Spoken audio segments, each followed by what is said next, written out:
ao anatin'izao 3 andro zao a amin'ity conférence zay arahantsika isaky ny tapany maraina manomboka androany a raha pitso a ary afaka pitso.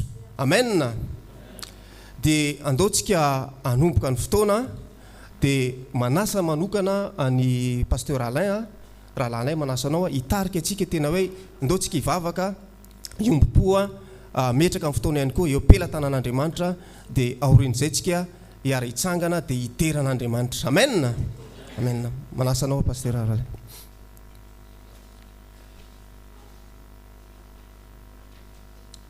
Alléluia. Misaotra ny rahalahami ny amin'ny fanolorana ny zavatra rehetrarehetra zay ho ataontsika eto. Fanompoana n'Andriamanitra no ataontsika eto. Ary hiatrika itsika ny ataoko hoe ny zavatra misy investir ngeza be takazao de hoako manoka mampanopin'Andriamanitra dia everiko hoe tsy zavatra fanehoana fotsiny hoe hery amin'ny maha-olombelona fa dia fisaorana alohan'Andriamanitra matotsika tafavory ary tanteraka ity fotoana ity. Mara zay sa tsy marina? dia fifaliana lehibe ho any no ampitsangana antsika voninahitr'Andriamanitra sady fifaliana ho a fifaliana ty fotoana ity sa ahoana dia aloha hitsangatsika dia atolotsika mambavaka zao fisokafany fanomboan'ny seminaire mandritra ny 3 andro tapany maraina ihany a mino isika fa araka ny teniko toe matoa zavatra fandaniana ngeza be ohatran'izao a dia hosoloana mihitsy amen matoa misy fandaniana lehibe ohatran'izao a dia tena hoe misy fitiavana misy finiavana misy etaeta satria isan'ny tenako dia anisan'ny fananao zao zavatra zao ihany koa amin'ny asa fanompona dia tena tsapako mihitsy ny hoe efa nisy fotoana ny tetezako amin'ny Madagasikara tao anatin'ny volana 2 nanao investir be da be fanaovana asan'Andriamanitra dia tsy fitsangatsanganana fa tena hoe etaeta fizarana fahasoavam-panahy dia mpanompon'Andriamanitra avylavitra tena avylavitra teto faritra tsy Toliara ihany tsy Madagasikara ihany dia hitako hoe zao le ezaka zay dia davy ny tompo Andriamanitra tsy to ilay Jesosy mialohan'ny aviany mba hitsanganany vatany ny tenany Kristy ety ambonin'ny tany mba tena hitondra impact ngezabe satria zao foana ny an'ny teniko hoe Jesosy raha hiverina tsy hiverina amin'ny faharesena fa hiverina amin'ny fandresena. Amen. Ka itsika zao dia misy mpanompon'Andriamanitra hanome fahasoavam-panahintsika ampitao atsika dia anangana atsika ho fitaovana mahery eo am-pelatanan'Andriamanitra ka aloha hivavaka tsika ka 3 andro dia misy impact ho an'ny mpanompon'Andriamanitra rehetra izao fotoana izao. Aloha hivavaka ary tsika ray o tsara indrindra ianao ary mendrika indrindra ianao faly izay raha manana izao fotoana izao ary tanteraka somatsara ny fanomboana androany apetraka am-pelatananao raha eo amin'ny alalan'i Jesosy Kristy tompo sy mpanjakanay ary miaraka amin'ny fanahinao masina fanahy masina ianao no eto androany ampahalalao ny sitraponao izay ampafantaro ny direction rehetra izay hitondranao amin'ny mpanomponao eto amin'ity faritra Toliara ity raha tonga eto izay tompo dia mangetaeta izay fahamarinana mihoatra fahalalana mihoatra ary fahendrena mihoatra avy amin'ny alalan'ny mpanomponao izay irahanao eto amin'ity tanànanay Toliara ity aoka ny tananao aoka ny fanahinao masina tena nasoa izao fotoana izao ary na inona mety fanelingelenana dia amin'ny anaranao Jesosy Kristy tompo dia zao hoe ho foanana izany fa omeo fifaliana izay meo fahazahonaina izay ataovy mahatsapa firaisana fionana manokana aminao amin'ny alalan'ny teny zay ho eto amin'ny mpanomponao eto amin'ity toerana ity mankasitraka anao zay ray malalo misaotra anao zay Jesosy fa miaraka aminay ianao misaotra fanahy masinao fa tsy mamela maina anay amin'izao fotoana zay ataona eto amin'ity toerana ity napitso ary ny afaka pitso voninahitry ny anaranao ankalazaina ianao tompo mandritra ireo fotoana rehetrarehetra eo taio ihany figerana zay taona eto mba ho ditika azo manompofony eo anatrehanao ho fampiraisanay amin'ny tenanay sy ny fananay aminao ihany ko mankasitraka raha amin'ny anarany Jesosy nanaovaka izany vavaka. Halleluja. Amen. Aloha itetananao an'i Jesosy tsika itetananao an'ny ray itetananao an'ny fanahy masitsika itetananao an'ny vahiny tonga avy lavitra ihany koa tsika sady itetananao atsika tsy sakaray avy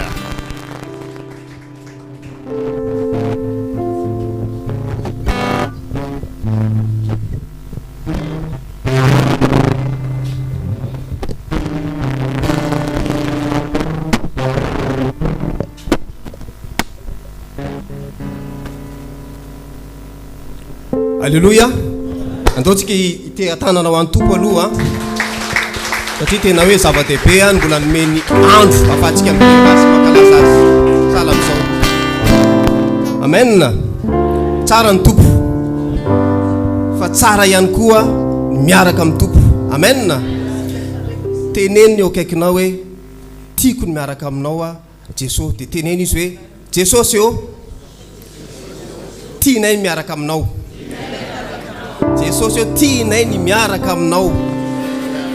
Alléluia. Andao ataontsika amin'ny teny frantsay mihitsy dia avere zao teneniko zao hoe Jésus, je veux marcher avec toi. Jésus, je veux marcher avec toi. Alléluia. Alléluia.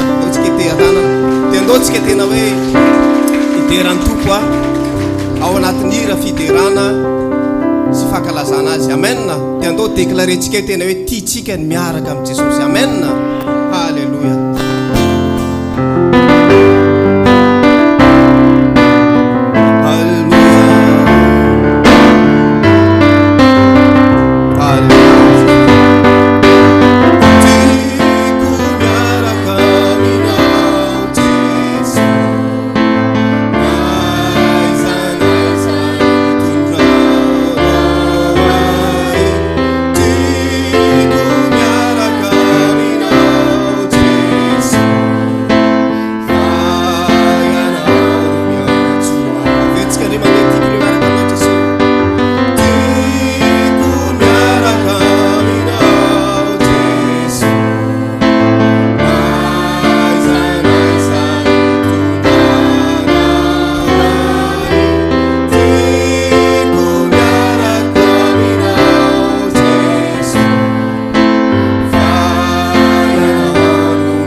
Jesús, fico miara caminho, Jesús,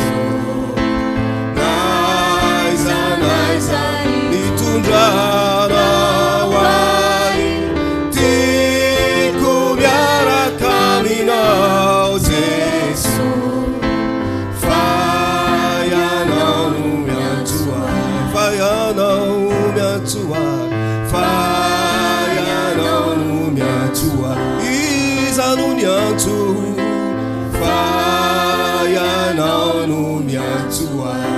Alléluia, alléluia, alléluia. Toți că te cantu paluntina. Alléluia, socha no se Jesus nam tifto na do antifa nem dera se makalaza na wa. Alléluia, tena manasa tsika. Tena hoe ndotsika nokatra amin'ny fotsika. Afan'Andriamanitra miasa ao anatintsika. Amen. Tsy misy sakana anankiray afan'Andriamanitra miasa afa-tsy ny fanokafantsika. Raha ohatra ka iditsika amin'Andriamanitra ny fotsika, raha katotsika amin'ny Jesosy ny fotsika, dia misy limite tsy ahafahan'ny tompo miasa. Amen. Fa rehefa tena hoe ao anatina fiadanam-potsika tena hoe mandray manaiky andray an'Andriamanitra, andray an'i Jesosy hiasa, hiteraka fitorotoroana, fanoritoroana ao anatin'ny fiainantsika, dia miasa tokoa ny tompo. Amen. Halleluja. Skaffa ny masony.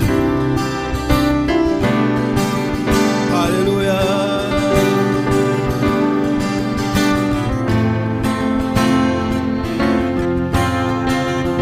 Halleluja.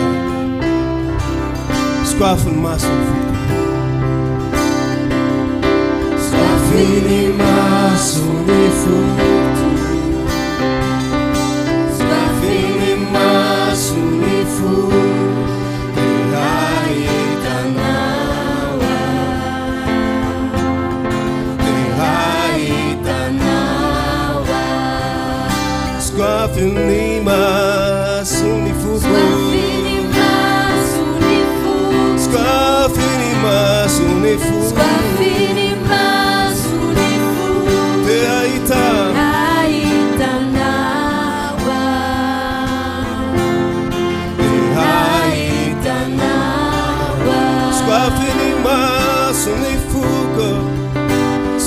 Skafiny masony foto,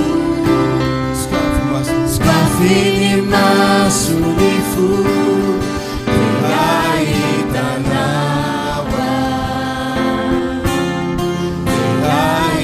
ahitanawa. Skafy masony foko, halleluja. Skafiny masony foto, skafiny masony foto, ahitanawa,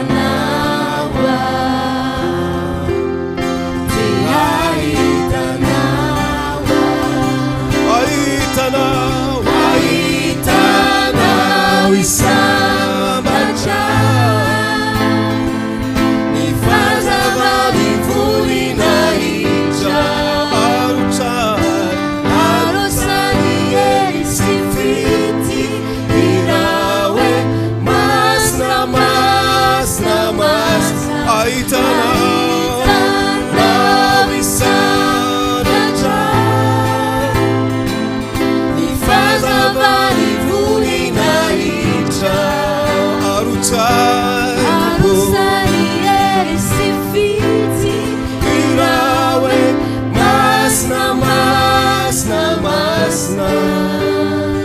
Jesus, eu skafy masina, masiny fonay Jesus.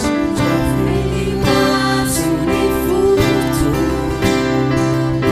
skafiny masony foto, ahitanawa,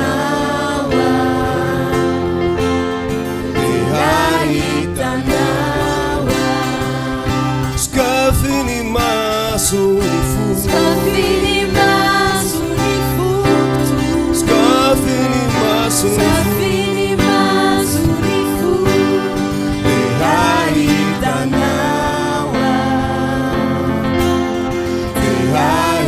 ahitanawa.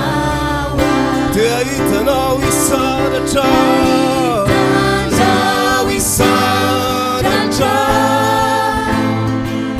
ny fahazavany volina hitra, arotsay. arosany ery sy fity. Halleluja.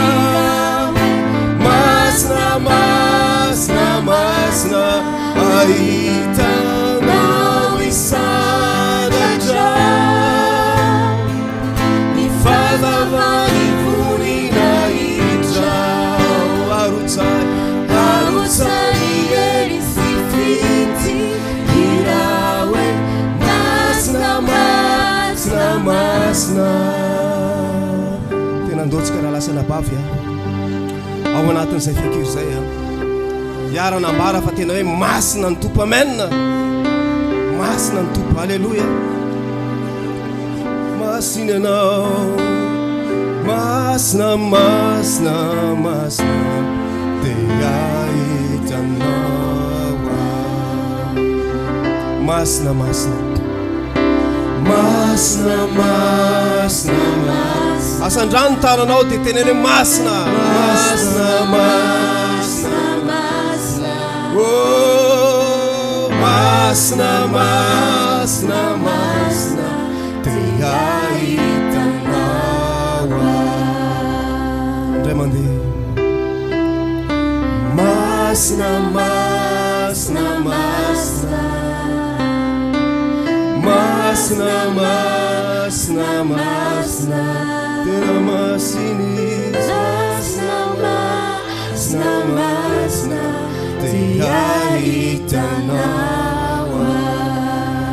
Ataontsika miteny frantsay hoe saint, saint, saint, saint, tu es saint, saint, saint, tu es saint, saint, saint, tu es. Je désire te voir, je désire te voir, saint, saint, saint, tu es saint, saint, saint, tu es saint, saint, tu es saint, je désire te voir. Atao vavaka zany raha lasa nabava amin'izao fotoana izao, tena hoe masina ny tompo, halleluja. jesosy eo tena ndreto zahay miankohoka manoloana ny fahatsaranao, manoloana ny seza fiandriananao, manoloana ny fanjakanao. Ianao le Andriamanitra tena masina indrindra, mendrika ny ankohofanay, na dia tsy mendrika ary ny vatanay, tsy mendrika ary izay sy mombanay rehetrarehetra, dia mendrika ny fiankohofanay ianao, mendrika ny antsoantsonay ianao, mendrika ny vavaka ianao Jesosy amin'ity androany ity. Halleluja, makasitraka tompony amin'ny fitiavanao, makasitraka noho ny amin'ny fahasoavanao manokana amin'ity androany ity Jesosy, tena tsara ianao. Halleluja, misandrata amin'ny avo indrindra Jesosy eo. Halleluja, miankohoka manoloana anao zay Jesosy. Halleluja, halleluja, miankohoka manoloana ny fiandraiananao, miankohoka eo an-tongotrao Jesosy eo. Halleluja, makasitraka anao Jesosy. Halleluja, halleluja, halleluja,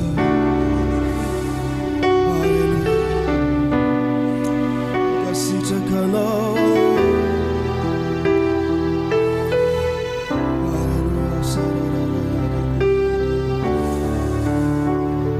Totsika izay zay anambaratsika fa lehibe ny asan'ny tompo. Ny lanitra, ny lanitra manambara ny asana,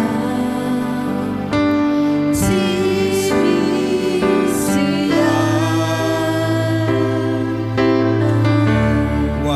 zoarina mina tompo. mandrakizay, mandrakizay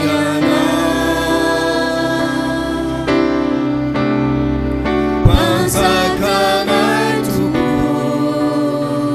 miankohokiza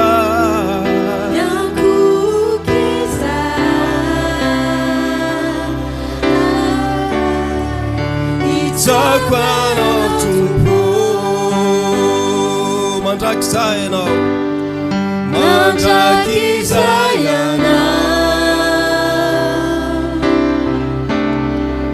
panjakanay tompo. Halleluja, miankohokiza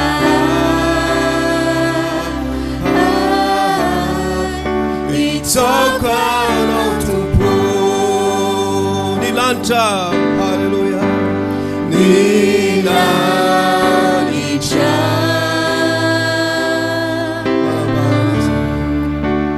manambara ny asana, tsy misy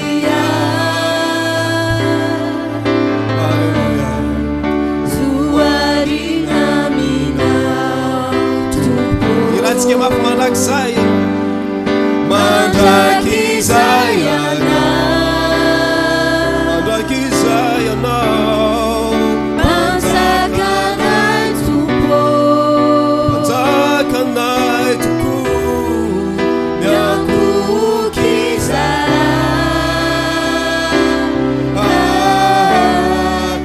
itsako anao tompo.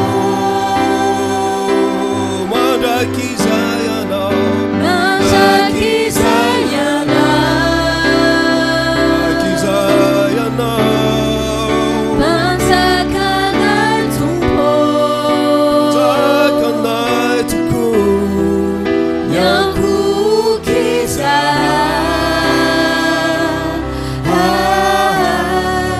itsako anao tompo. Anatin'izay fekiry zay dia atao vavaka zany fiderana anatin'ny fotsika. Halleluja, mandrakizay ianao Jesosy, dia ianao rerianina ato anatin'ny fonay, ianao rerianino anatin'ny mombanay rehetrarehetra, ianao rerianinao ka anjaka sy azo toerana, azo laka ato anatinay rehetrarehetra Jesosy eo. Eo anivon'ny tenanay, eo anivon'ny tokantrano, eo anivon'ny fiangonana, dia anao no anjaka mandrakizay. Halleluja, makasitraka anao zay Jesosy amin'ity androany ity. Halleluja, halleluja, ny amin'ny fiainana rehetrarehetra ihany koa Jesosy, tena fiterana ianao. Halleluia, halleluia,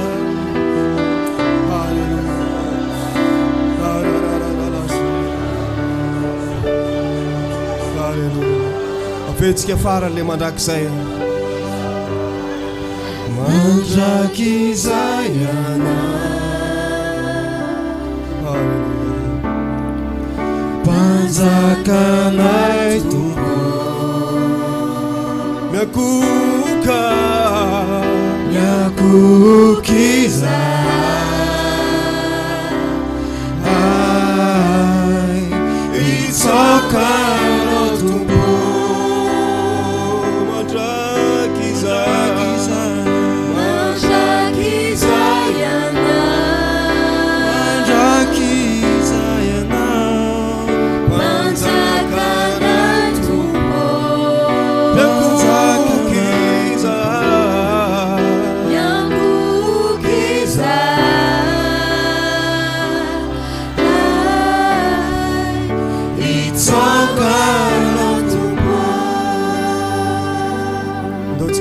koka ihany amin'ny alalan'ira manolona an Jesosy, manolona ny fiandriana an Jesosy.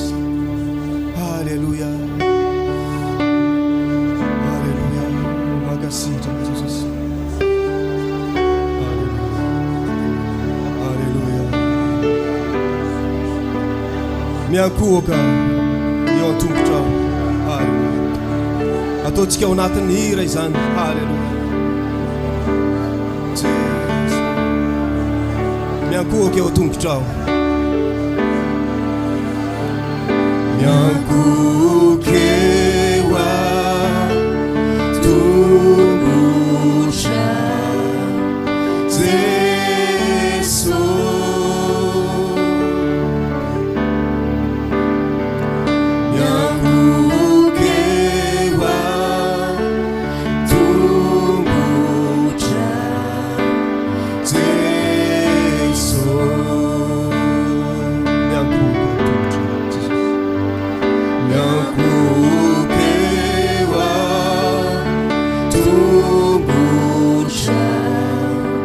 Jesosy,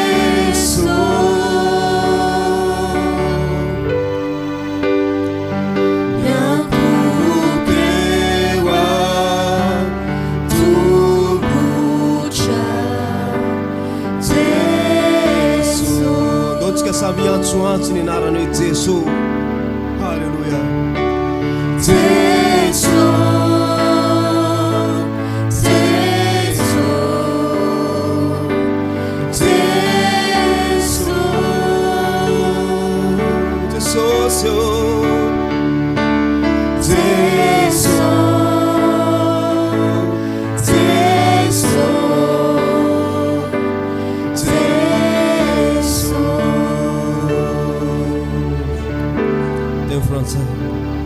nous nous prosternons à tes pieds, Jésus.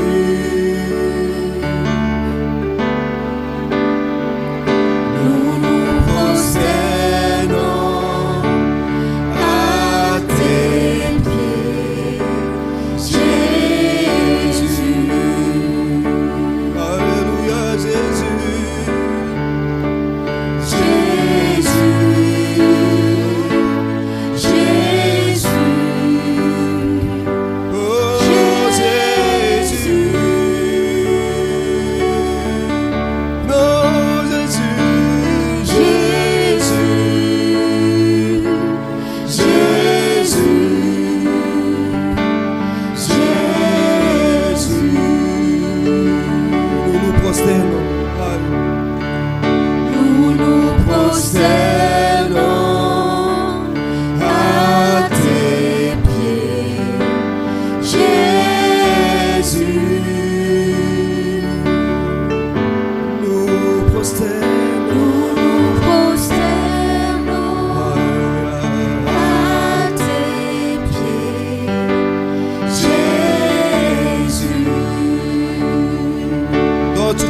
Farano Jésus, Jésus, Jésus, Jésus.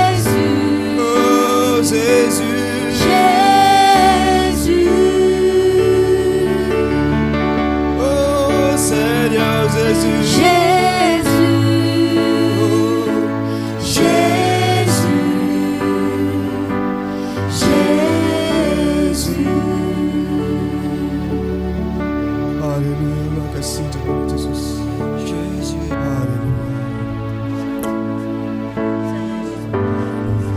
Alléluia.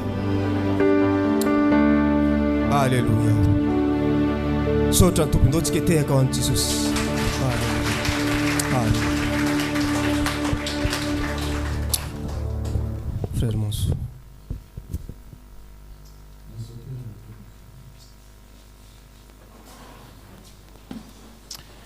Ya faly miarabantsika rehetra amin'ny anaran'i Jesosy ary ho amintsika tsirairay ny fahasoavan'ny Tompo sy ny fiadanany. Amen. Ya voalohany indrindra dia te hisaotra antsika rehetra ny amin'ny fahatongavanareo mamonjy izao conférence izao, makasitraka ny fédération sy ny confédération izay niarany karakara tamin'ny Ralahamy. Ya de misaotra betsaka indrindra ny amin'ny fikarakarana rehetra. Misaotra ihany koa itsika tsirairay mpanompon'Andriamanitra izay tonga mamonjy izao fotoana izao. Nafoy fotoana, nafoy asa mandrara ka tonga. Fotoana lehibe ny izao fotoana izao. Hitanareo ty misy cahier, ty misy stylo. Raha ohatra ka mikatona ty cahier ty de mitazona ny stylo, azoko soratana avy ao anatiny sa tsy azo? Ha? Raha te hanoratra inona ny zavatra tokony atao? Tsy maintsy sokafany. Rehefa misokatra ny cahier dia ao vao afaka manoratra. Amen.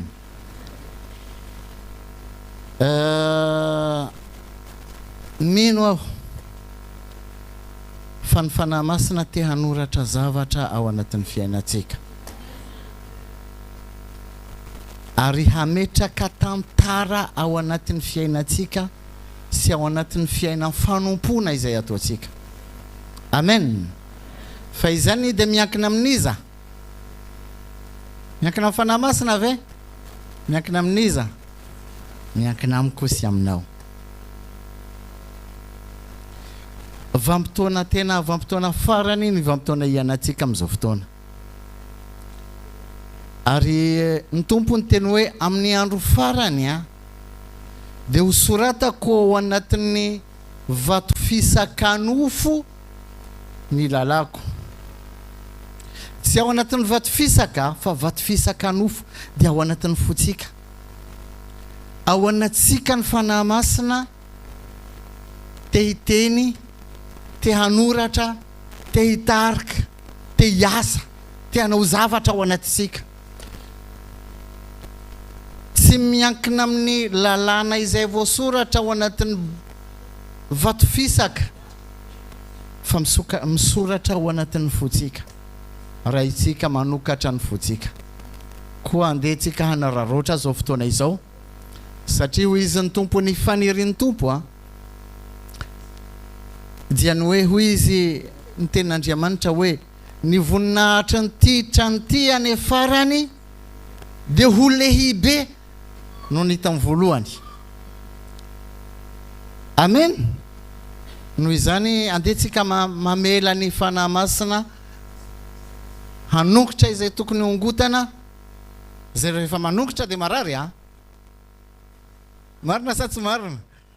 Fa mahasoa le izy, mahatsara le izy. Amen. Dia andehantsika hamela ny tompo hiasa ao anatsika tsirairay. Amen.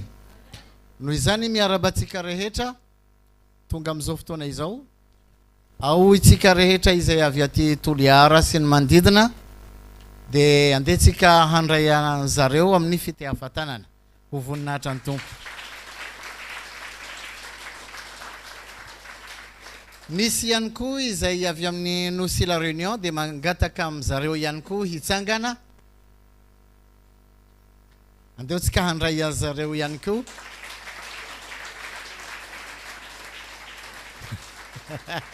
Sotra tompoko. Dia amin'zareo akoatrany pasteur Jocelyn Séry dia misy pasteur anankiroa ihany koa izay miaraka amin'zareo avy amin'ny nosy la réunion, pasteur Bernard sy pasteur Jean-François. Ya. Dia akoatran'izany misy ekipa somary miparitaka ry zareo avy any saika ny teny hoe nosy Tananarivo. Misy avy any Tananarivo somary miparitadritaka izay tena miaraba anareo ihany koa, miarabatsika e, izay avy any Tananarivo. Dia zay angamba ny ela dia mankasitraka indrindra dia manasa ny pasteur Jocelyn Séry ho avy hizara ny zavatra izay napetraka ny tompo ao anatin'ny fondy. Mandroso rahalahy. Frère Jocelyn, s'il vous plaît. Merci. Aiza rahalahy Tsiori.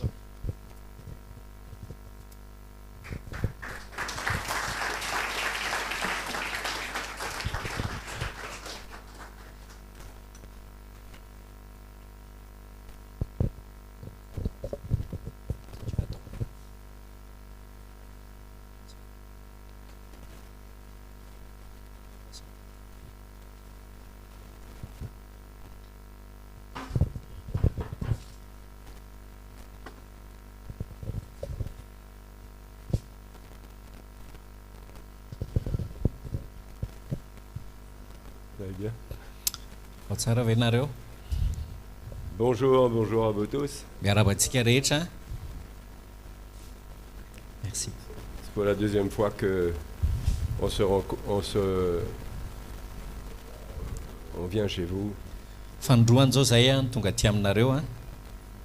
Ça fait pas trop longtemps qu'on était là.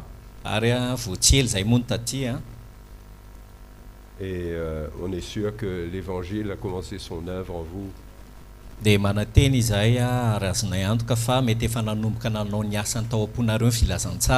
Pour amener une plus grande profondeur avec l'œuvre du Seigneur.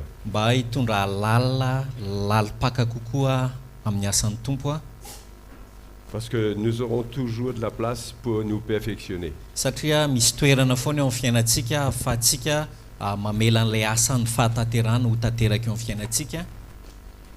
Personne n'est arrivé et on a tous besoin de perfectionnement. Veuillez m'excuser pour ma voix qui est un peu... On dirait que j'ai un haut-parleur devant la bouche.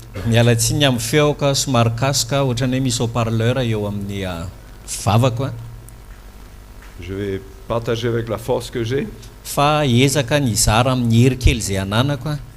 Parce que la priorité, c'est que l'évangile vous soit annoncé.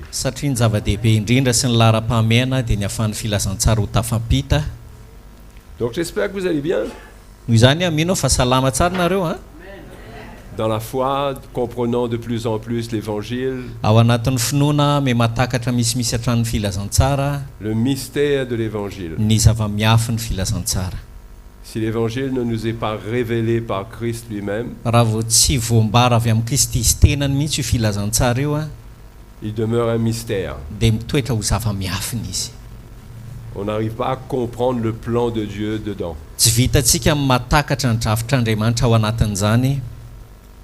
Mais le Seigneur veut nous donner de la lumière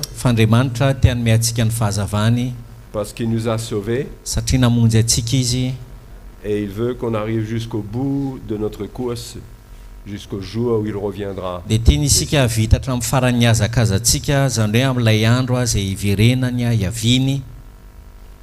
Et cette année, j'aurais vraiment aimé encourager très spécifiquement les serviteurs de Dieu.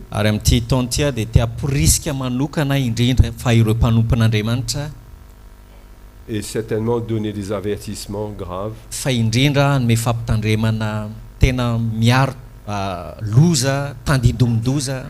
Par rapport à tout ce qui se passe dans le monde. et comment les choses qui sont dans le monde cherchent à s'infiltrer dans l'Église. hoe ireo zavatra eny anivon'izao tontolo zao dia mitady ho ao anatin'ny fiangonana ho tafiditra ao anatin'ny fiangonana Et nous devons être vraiment, vraiment vigilants. dia mila tena miambina dia miambina tokoa isika Vigilants. miambina mailo. Donc, pour faire un constat de ce qu'il y a dans les derniers temps, izany rehefa matsikaritra isika ny zavatra mitranga amin'izao vaninandro faran'izao a j'aimerais lire dans 2 Timothée chapitre 3.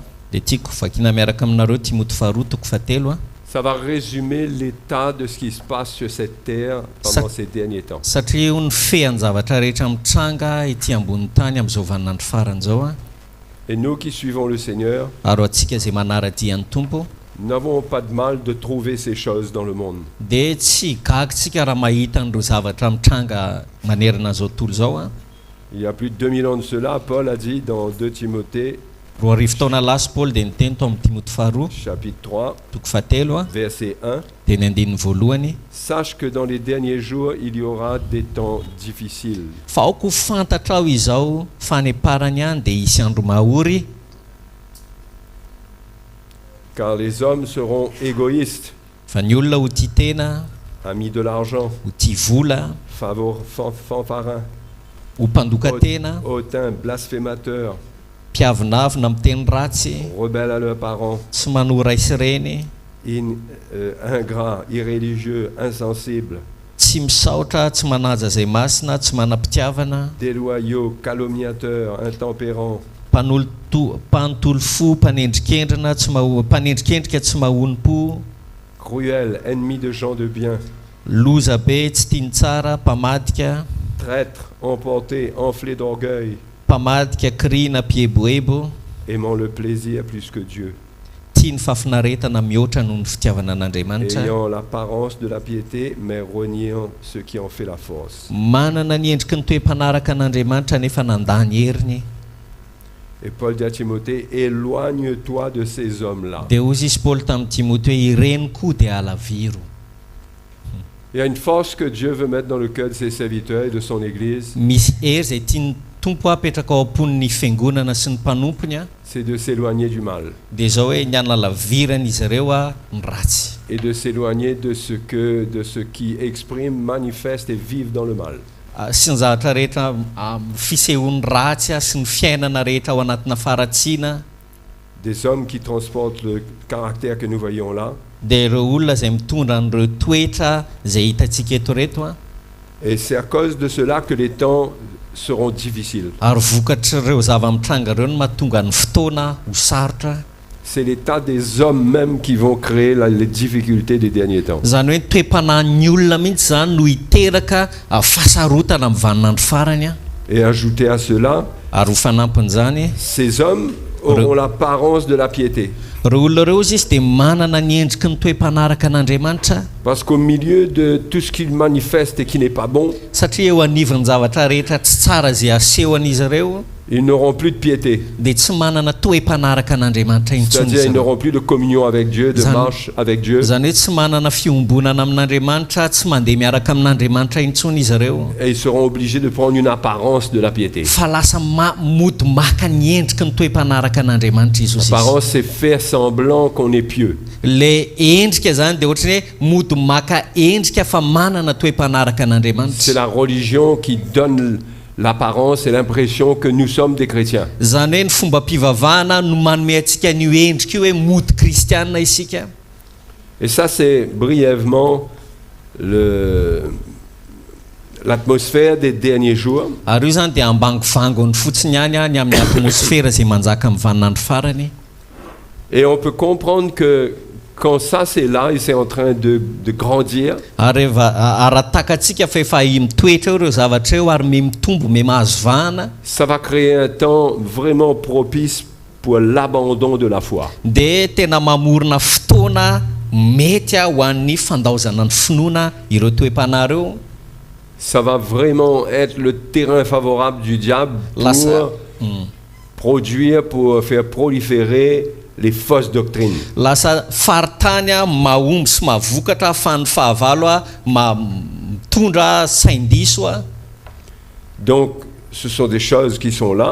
noho izany ireo zavatra eo dia efa eo a Nous ne pouvons pas fermer nos yeux là-dessus. ary tsy afaka manakipy ny masontsika amin'ireo zavatra ireo isika Parce qu'en tant que serviteur de Dieu, satria mampanompon'andriamanitra nous avons la antsika responsabilité de veiller sur les brebis dia manana andraikitra isika hiambina sy hitandrina ny ondry et de faire en sorte que ces brebis ne s'échappent pas dia hiambina tsara isika mba tsy hivoaka ny vala ireo ondra ireo et ne tombent pas dans les pièges du diable. sy ho lava ao anatin'ny fandriky ny fahavalo.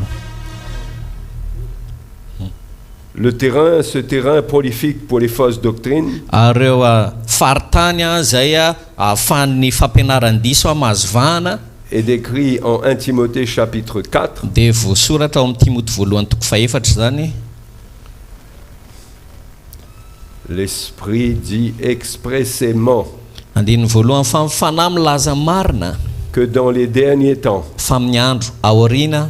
vous voyez, dans 2 Timothée 3, on a parlé des derniers jours. Hitanareo tao amin'ny Timoty faharoa toko fahatelo izy niresaka hoe andro farany ozy izy. Et là, Paul parle de ce qui va se passer dans les derniers temps. C'est pareil. Fa eto indray Paoly dia miresaka ny amin'ny andro aoriana ozy izy. Et cela s'explique bien par rapport à ce qu'on a lu avant. Ary mifameno amin'ny zavatra niresantsika teo aloha zany ito a. Les temps seront tellement difficiles que beaucoup vont abandonner la foi. Satria ho mafy sy ho sarotra tokoa ny fotoana ka maro ireo olona izay andao ny finoana. Donc, Paul dit à Timothée au chapitre 4, verset 1, toko faefatra ny andiny voalohany eo amin'ny Timoty voalohany. mais l'Esprit dit expressément que dans les derniers temps, fa ny fanahy milaza marina fa amin'ny andro aoriana quelques-uns abandonneront la foi pour s'attacher à des esprits séducteurs dia hiembotra amin'ny finoana ny sasany manaiky fanahy mamitaka et à la doctrine des démons. sy ny fampianaran'ny démonie. C'est-à-dire qu'au milieu des temps difficiles qui vont procurer la souffrance sur la terre, Zany hoe eo anivon'ilay fotoatsarotra izay hipoiran'ilay fijaliana tokoa eto tany et même dans l'Église, eny fa eo anivon'ny fiangonana ihany koa il aza va se passer tellement de choses, dia maro ny zavatra hitranga les temps vont être durs, mafy ny zava-misy zava-mitranga il y aura une souffrance, isy fijaliana et ça va permettre au diable de mettre en place sa stratégie. dia eo nefa no ahafahan'ny fahavalo ao anatin'izay vanim-potoan'izay zany no ametrahany fahavalo ny paikadiny.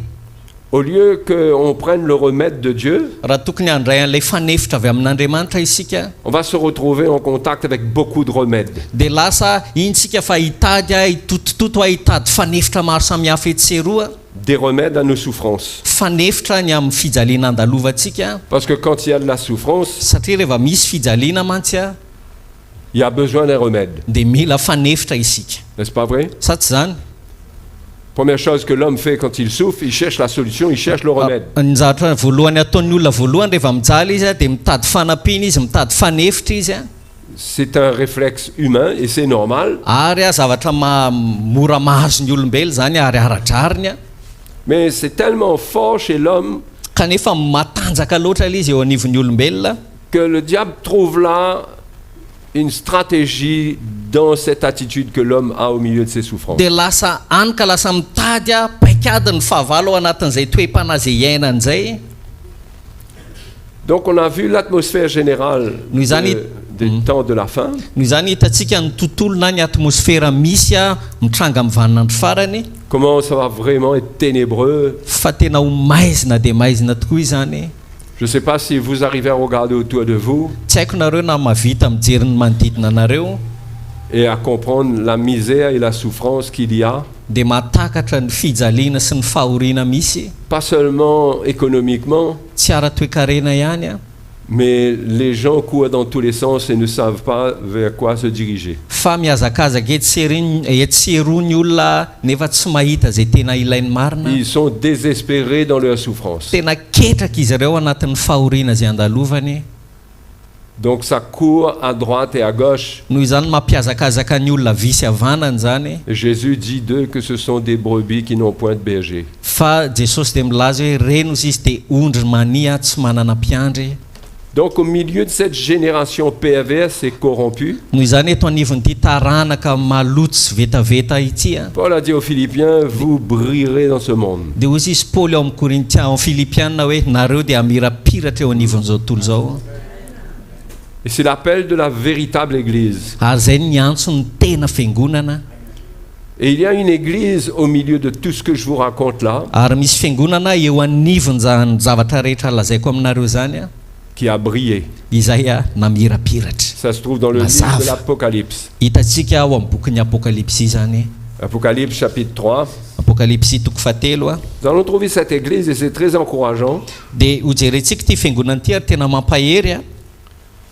Parce que nous allons voir que le Seigneur félicite une Église Satria hitantsika fa tena nideran'ny fiangonan'Andriamanitra, qui n'a pas beaucoup de puissance, fiangonana zay tsy de nanan-kery firy, qui n'a pas beaucoup d'expression, de manifestation, tsy de et toutes nanao sortes de choses, fihetsiketsehana firy, tsy de nanao fanambarana firy, mais une Église simple. fa fiangonana tena tsotra.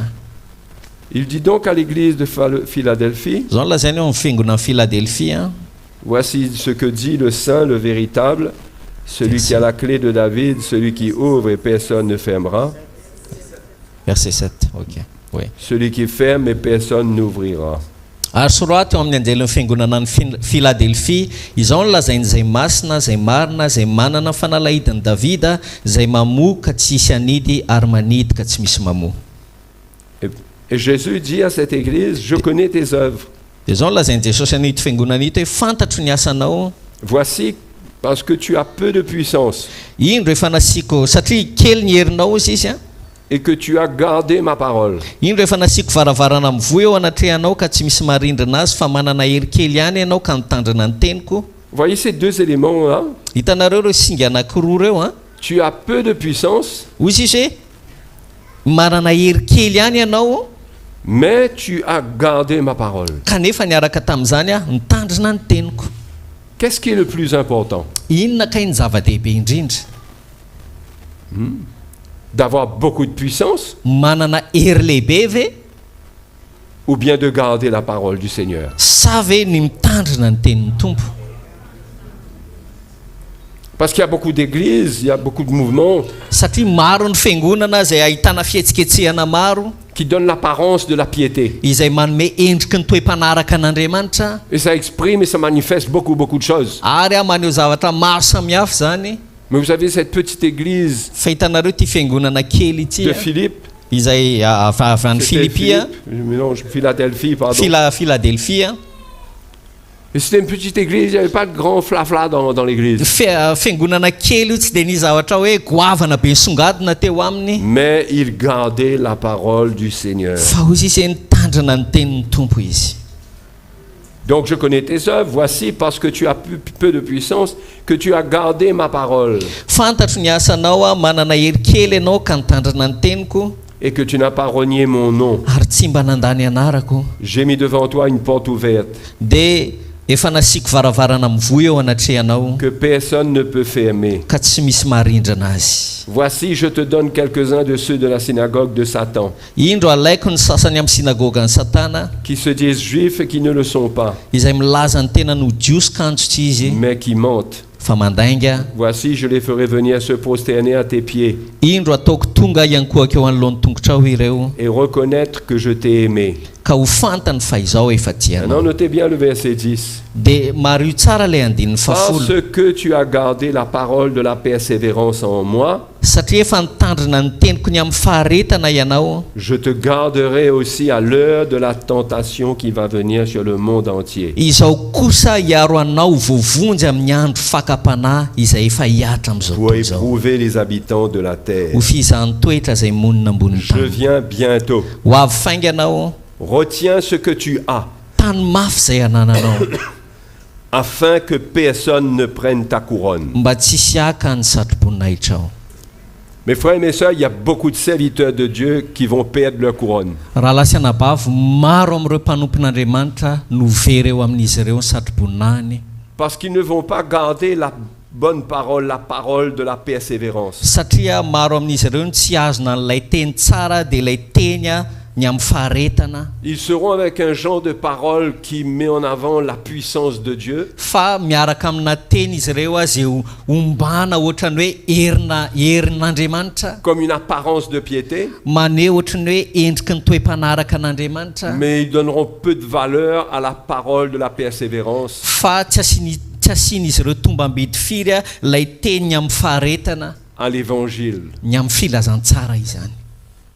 Voyez, ce qui compte dans ces derniers temps, Tanareo ny zavatra lehibe indrindra amin'izao vaninandro faran'izao a c'est pas être dans une méga church, une grande église, dia tsy hoe ao anatina fiangonana goavana sy lehibe a et avoir des prédicateurs qui viennent, ka miaraka amin'ireo mpitory-teny a zay tonga qui sont habillés avec des vêtements qui coûtent aussi cher qu'une voiture, zay tonga miaraka amina fitafiana lafo vidy noho ny fiara aza ny fitafian'izy ireo. qui parlent sur un estrade qui pourrait être un stade de football, Miteny amin'ny tory-teny ao ambonina pilipitra na estrady anankiray zay ngeda be mihoatra noho ny stady na terrain-na foot zany a qui transpirent à force de prêcher et de marcher sur l'estrade. ary a metsemboka arakaraky ny torina izy ireo ambony pilipitra. Mais ça pourrait être leur style.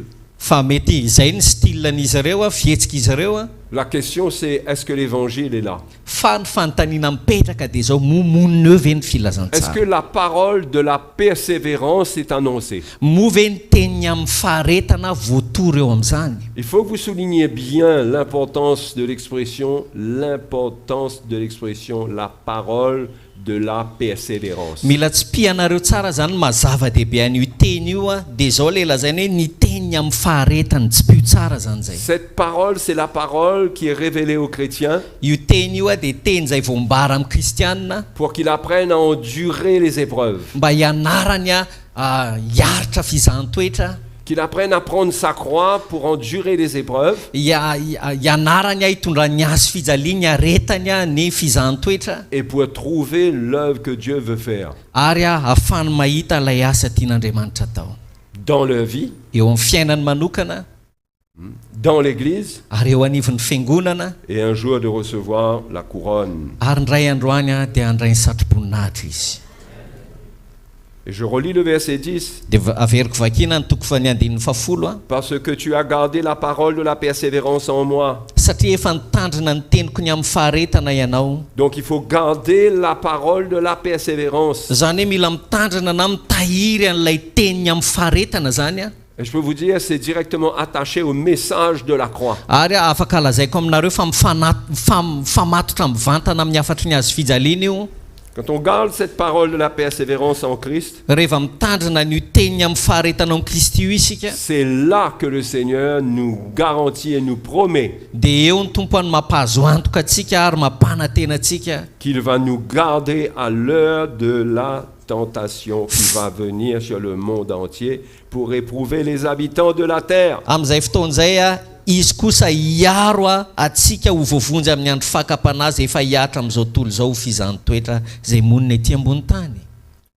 Certains pensent que l'heure de la tentation viendra pendant la grande tribulation. Ny sasany mieritreritra sy mihevitra hoe io andron'ny fakapanahy io a dia amin'ny andron'ny fahorim-be vo hitranga Et que ici le Seigneur promet de garder le peuple de Dieu de l'heure de la tentation. fa eto ny tenin'Andriamanitra dia milaza hoe amin'ny andron'ny fakapanazy efa hiatra amin'izao tontolo izao izy izy.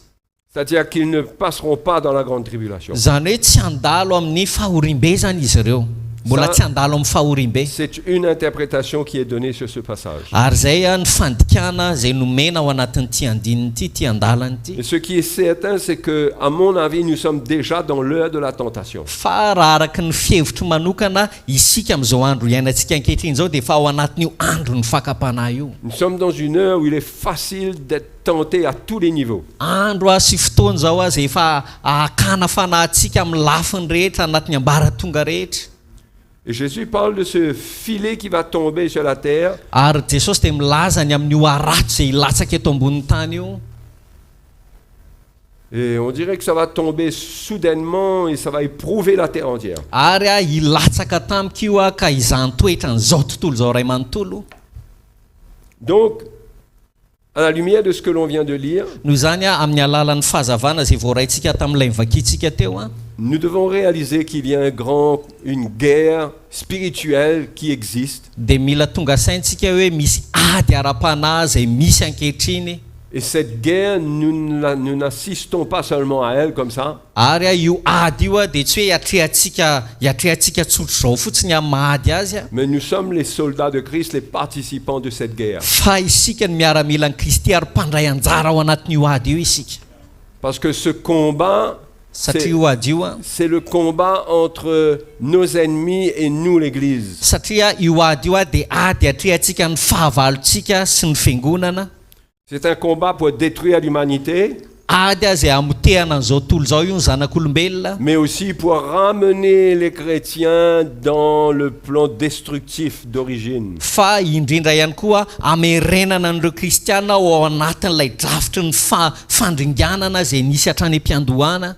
Donc cette Église qu'on décrit ici, elle va briller. Noho izany ilay fiangonana zay mifaritana teto a dia izy no azava sy amiratra hozy izy. Dieu lui donne des promesses qu'elle ne demande même pas. Nomen'Andriamanitra fampanantenana teny fikasana zay tsy nangatahany akory izy. Il dit, voici, je te donne Hozy izy hoe indro a manome anao izy izy a ceux de la synagogue de Satan. avy amin'ny sinagogan'ny Satana. Donc une Église qui est simple, qui obéit à sa parole, c'est le Seigneur qui prend soin d'elle. Zany hoe ireo olona zay fiangonana tsotra zay maka ny teny tompo dia Andriamanitra no manome azy. Et la souffrance, c'est d'endurer ce qui manque, Ary ny fijaliana dia zao hoe miaritra ny tsy ampy, de prendre notre croix, ny mitondra ny azy fijalintsika, d'endurer des périodes de manquement, ny fiaretantsika fotoan'ny tsy fahampiana. mais de savoir que Dieu est fidèle, qu'il sera au rendez-vous au bon Ary moment. miaraka amin'izany a dia mahafantatra isika fa mahatoky ny tompo a ary izy a tsy diso amin'ny fotoana zay nomeny atsika. Donc il y a une promesse ici que le Seigneur fait à l'église de Philadelphie et à aucune autre église. Noho izany a nisy teny fikasana teto a zay nomeny tompo ny fiangonan'ny Philadelphie irery ihany a fa tsy ho an'ny fiangonana hafa. Je te garderai aussi à l'heure de la tentation qui va venir. Izao izy izy no hiaro anao a amin'ireo fakapanahy zay hiatra amin'izao Ça va être tontolo comme un filet. io zany tahaka ny arato anankiray. Luc dit que ça va être comme un filet qui va tomber sur la terre. Hozy izy lioka hoe tahaka ny arato zay azo an'izao tontolo zao hiatra amin'izao tontolo zao zany. C'est drôle quand on pense que le mot filet veut dire, en anglais c'est net, c'est réseau. Amin'ny magaga amin'ny dika teny anglisy ny dikany hoe arato a dia tambajotra hozy izy tahaka ny tambajotra. On dirait qu'on peut faire un rapprochement quand même, Ohatrany hoe afaka ampitahantsika ihany zany reo teny anankiroa reo a na même zany si zany ce aza. filet c'est beaucoup plus qu'Internet et tout ça. Na dia azontsika lazaina aza fa mihoatra lavitra noho ny internet a io arato io a. Mais on voit au travers de ces médias qui grandissent, Fa hitantsika amin'ny alalan'ireo a tambajotra tserasera zay efa misandrahaka ankehitriny a qui s'établissent partout. izay mipetraka n'aiza n'aiza maneran-tany. Comment l'ennemi cherche à avoir un accès dans la vie de tout le monde individuellement. Dia hitantsika hoe amin'ny alalan'ireny tambajotra tserasera eny dia te hitra amin'ny fiainan'olona tsiraray avy mihitsy ny fahavalo. Et là, les tentations deviennent plus grandes Dia eo a no mampahazovahana ny fakapanahy. à cause du téléphone, à cause des tablettes. Vokatry ny telefona, ny tablety a, finday sy ny sisa. Donc la corruption du monde, Noho izany a ny falotona zay misy eny anivan'izao tontolo zao elle s'accélère avec tout ça. dia me aingam-pandeha vokatra zany rehetra zany. C'est une heure vraiment mauvaise, les frères et sœurs. Tena ora ratsy ane zao raha lasy anabavy sarotra e. Vraiment, vraiment mauvaise. Tena ora ratsy izao. Et je ne sais pas ici, dans votre pays, comment ces choses-là sont développées. Tsy fantatra ty amin'ny firenena misy anareo manahoana ny fivoaran'ireny rehetra ireny a. Mais j'ai l'impression que dans tous les endroits, Fa za tena mahita hoe any amin'ny toerana rehetra c'est incroyable que ce soit des endroits pauvres ou des endroits normaux, dia matalanjona zany mahita fa na firenena mahantra na firenena normala tout est fait pour que tout le monde ait un téléphone portable et une connexion Internet. dia ohatrany hoe mitovy tantana daholo zany ny olona rehetra satria samy manana telefona, samy manana internet. C'est incroyable, hein? Tena matalanjona zany a satsy zany. On dirait que tout est planifié. Ohatrany efa voahomana mialoha zany tsara rafitra ny zavatra Parce que rehetra. le peuple, normalement, ça devrait être beaucoup plus compliqué. Satria raha ho an'ny firenena mahantra tokony hoe sarotsarotra kokoa le Mais izy. quand on marche dans la rue, tout le monde regarde les téléphones, tout le monde a un téléphone. Fa rehefa mandeha ny amoron-dalantsika dia mahitatsika fa mijery telefona, manana telefona daholo ny olona rehetra. Et Manana c'est une finday. source de tentation extrême. Ary zany anefa dia loharanona fakapanahy miopefy mihitsy. Je vous partage Mais- ces choses pour aider à ce que nos cœurs s'ouvrent, pour comprendre dans quel contexte qu'on est en train de vivre là. Miteny anareo an'izany zavatra zany a mba hatakaranareo hoe fepetra manao ahoana no iainantsika marina ankehitriny. Et qu'on ne dorme pas. Ary a tsy atory isika. Donc, dans ce contexte de souffrance, noho izany ao anatin'ity fepetrana fijaliana ity a il y a des tentations qui viennent. dia misy fakapana tokoa tonga Tentation de trouver des remèdes. tena fakapana izay mahatonga antsika hitady fanefitra Il faut trouver des solutions à la souffrance. mila mitady vaolantsika ny amin'ny fijaliana. Et le pasteur, il a une grande récompense parce qu'il a une grande responsabilité. Ary ny pasteur nampitandrina dia manana anjara andraikitra lehibe a Parce qu'il est comme un médecin qui doit trouver les remèdes pour tout. satria tahaka ny dokotera izy a mpitsabo izay mila mahita fanefitra amin'ny olana rehetra. Mais le pasteur en premier Fa ny pasteur aloha voalohany indrindra doit discerner dans tout ce qui se passe. no mila mamantatra ny zava-mitranga rehetra. Et c'est vrai qu'il y a des souffrances. Marina tokoa ekena fa misy ny fijaliana Et ça, quelque part, la main de l'ennemi permet beaucoup de choses. ary ao anatin'ireny zavatra eny a dia ny tanan'ny fahavalo a mamela zavatra maro hitranga Et Dieu qui est souverain, il permet ces choses-là de se faire. ary Andriamanitra izay masy mandidy ihany koa mamela n'ireny zavatra eny hitranga Parce que lui, le Seigneur, il va être glorifié là-dedans. satria ny tompo a dia tiany izy no azony voninahitra ao anatin'izany. Mais nous, les serviteurs de Dieu, le peuple de Dieu, Fa isika vahoakan'Andriamanitra sy mpanompon'Andriamanitra nous devons être avertis dia mila ampitandremana isika. que l'égarement sera grand à la fin des temps. Lay koa L'égarement. ny fahaverezana dia ho lehibe amin'ny andro farany. Et la parole du Seigneur dans Matthieu chapitre 5 Ary ny tenin'Andriamanitra ao Matthieu 5 a nous raconte l'histoire de la tentation de Jésus. dia miresaka ny amin'ny fakapanana ny fizahanttoetra nazo an' Jesosy a Parce que si je vous parle comme à des pasteurs, satria raha vao miresaka aminareo amin'ny mapasteur anareo aho c'est que le pasteur peut avoir la tentation de ne pas être droit dans les choses de Dieu dans les derniers temps. satria indraindray ny pasteur zany a azo-panahy tsy manana fahitsiana loatra amin'ny zavatra izay nankinin'Andriamanitra taminy amin'izao vaninandro faran'izao Parce que les gens se convertissent à Jésus satria miova fo an' Jesosy ny olona et les gens amènent des offrandes. dia mitondra fanatitra ny olona Et comment on va gérer tout ça? dia ahoana ny tantanantsika n'ireny rehetra ireny anefa. Et il y a des pasteurs qui sont sincères, Misy pasteur tena tsotra ao am-pony izy ireo mais il y a des pasteurs qui ne sont pas vrais, qui sont de mercenaires. fa misy pasteur tena tsy manam-pahitsiana fampikaramanady. Et la vie du mercenaire, c'est d'abuser des brebis. Ary ny fiainan'ny mpikaramanady a dia manararoatra ny ondry. Ils n'ont pas un cœur pour les brebis, les Zany hoe mercenaires. tsy manana fo an'ny ondry zany ireo mpikaramanady ny tena marina. Ils ont été embauchés, ils sont payés. Fa ny karamaina izy ireo ny tena marina. Ce qu'ils font, ils le font pour le retour en argent. Ny zavatra rehetra ataon'izy ireo a dia mba ahazahoany tombony ara-bola. Ils n'ont pas le cœur du Seigneur pour les brebis. Tsy manana fo ny tompo an'ny ondry mihitsy zany izy ireo.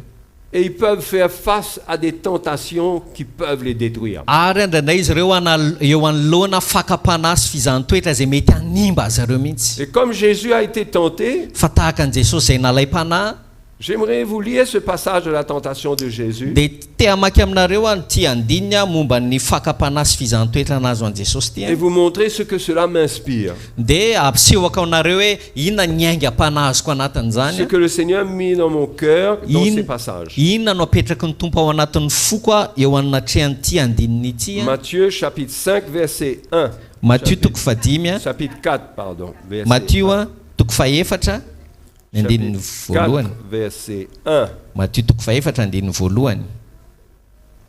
Alors Jésus fut emmené par l'Esprit dans le désert Ary Jesosy dia nentiny fananaka ny anefitra pour être tenté par le diable. mba alainy devoly fanahy.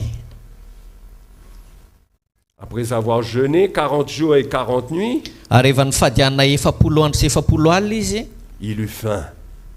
koa noho ny afaka izany dia nona. Voyez le contexte là? Hitanareo ve ilay fepetra ilay votoatiny ato, ilay votoatiny. Il a jeûné, il y a une souffrance dans son ventre. Zany hoe fadiana izy a dia nisy fijaliana sy fiaretana tao an-kibony zany. Il a faim. Nona izy. Et le diable sait qu'après 40 jours de jeûne, il doit avoir faim. Ary fantatry ny devoly tsara fa vao vita ny 40 andro fifadikanana dia ho nona io. Mais là, c'est le désert, il n'y a pas de pain. Kanefa tany anefitra io fotoana io a tsisy mofo. Alors le tentateur s'étant approché, lui dit, Dia nanantona ny mpakafanaka nanao taminy hoe si tu es fils de Dieu, raha zanak'andriamanitra ianao ordonne que ces pierres deviennent des pains. dia teneno tonga mofo ireto vato reto. Jésus répondit, Fa izy kosa namalaka nanao hoe il est écrit, l'homme ne vivra pas de pain seulement, voasoratra hoe tsy ny mofo ihany no iveloman'ny olona fa ny teny rehetra izay alokan'ny mais de vavan'andriamanitra. toute parole qui sort de la bouche de Dieu. No iveloman'ny olona fa ny teny rehetra izay alokan'ny vavan'andriamanitra. Vous savez ce qui est extraordinaire? Hitanareo ny zavatra mahatalanjona indrindra C'est que la Bible dit dans 1 Pierre chapitre 2 dia zao nolazain'ny baiboly ao amin'ny petera voalohany toko faharoa que les chrétiens sont des pierres vivantes. fa ny kristianina ozy izy dia toy ny vato velona. Vous avez déjà lu ça? Efa mivakianareo ve izay andalan'izay? Les chrétiens sont des pierres vivantes. Ny Dans la kristianina maison de dia Dieu. hoarina toy ny vato velona ao an-tranon'andriamanitra.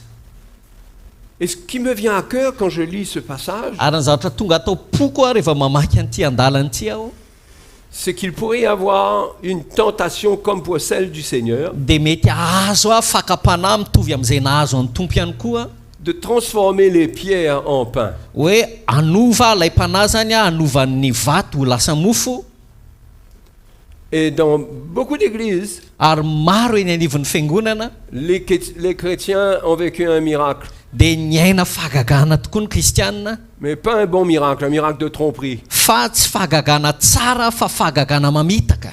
Ils sont devenus des pains pour des serviteurs de Dieu sans scrupules. Lasa toy ny mofo izy ireo a teo anatrehan'ireo mpanompon'andriamanitra tsy nisindra fo a Comme pour le Seigneur dans le désert. tahaka ny tamin'ny tompo nahazo ny tompo tany enefitra ihany. Le Seigneur avait faim. Nahoana ny tompo Et on peut comprendre que dans une œuvre de Dieu qui est difficile à avancer, ary a azoko tsara fa eo anivona asa fanompona izay mbola sarotra ny mampandroso azy où il faut se consacrer à l'œuvre de Dieu, izay tena mila irotsahana fena ao anatin'ny asan'andriamanitra il y a beaucoup de travail, dia mila asa be ao mais en même temps, parfois on travaille, nous-mêmes les pasteurs, fa miaraka amin'izany indraindray isika pasteur miasa et parfois les choses peuvent devenir tellement difficiles dia indraindray nefa ny zava-misy a me sarotra hatrany hatrany que les pierres vivantes, les chrétiens même qui sont dans la maison de Dieu, ka ireo vato velona dia ireo kristianina izay mitoetra eo anivon'ny tranon'andriamanitra on pourrait être tenté à les regarder comme des pierres qu'on doit transformer en pain. dia indraindray tsika lay mpanahy mijery an'ireo kristianina ireo tahaka ny vato a hovaintsika ho lasa mofo. C'est-à-dire que le chrétien doit être celui qui fournit du pain à son pasteur. Zany hoe ilay kristianina zany hoe dia lasa tahaka ny fitaovana anankiray a izay a ame a mofo an'ny pasteur. Mais chez certains, c'est plus que de donner du pain. Fa ho an'ny sasany aza mihoatra lavitra noho ny mofo nomena.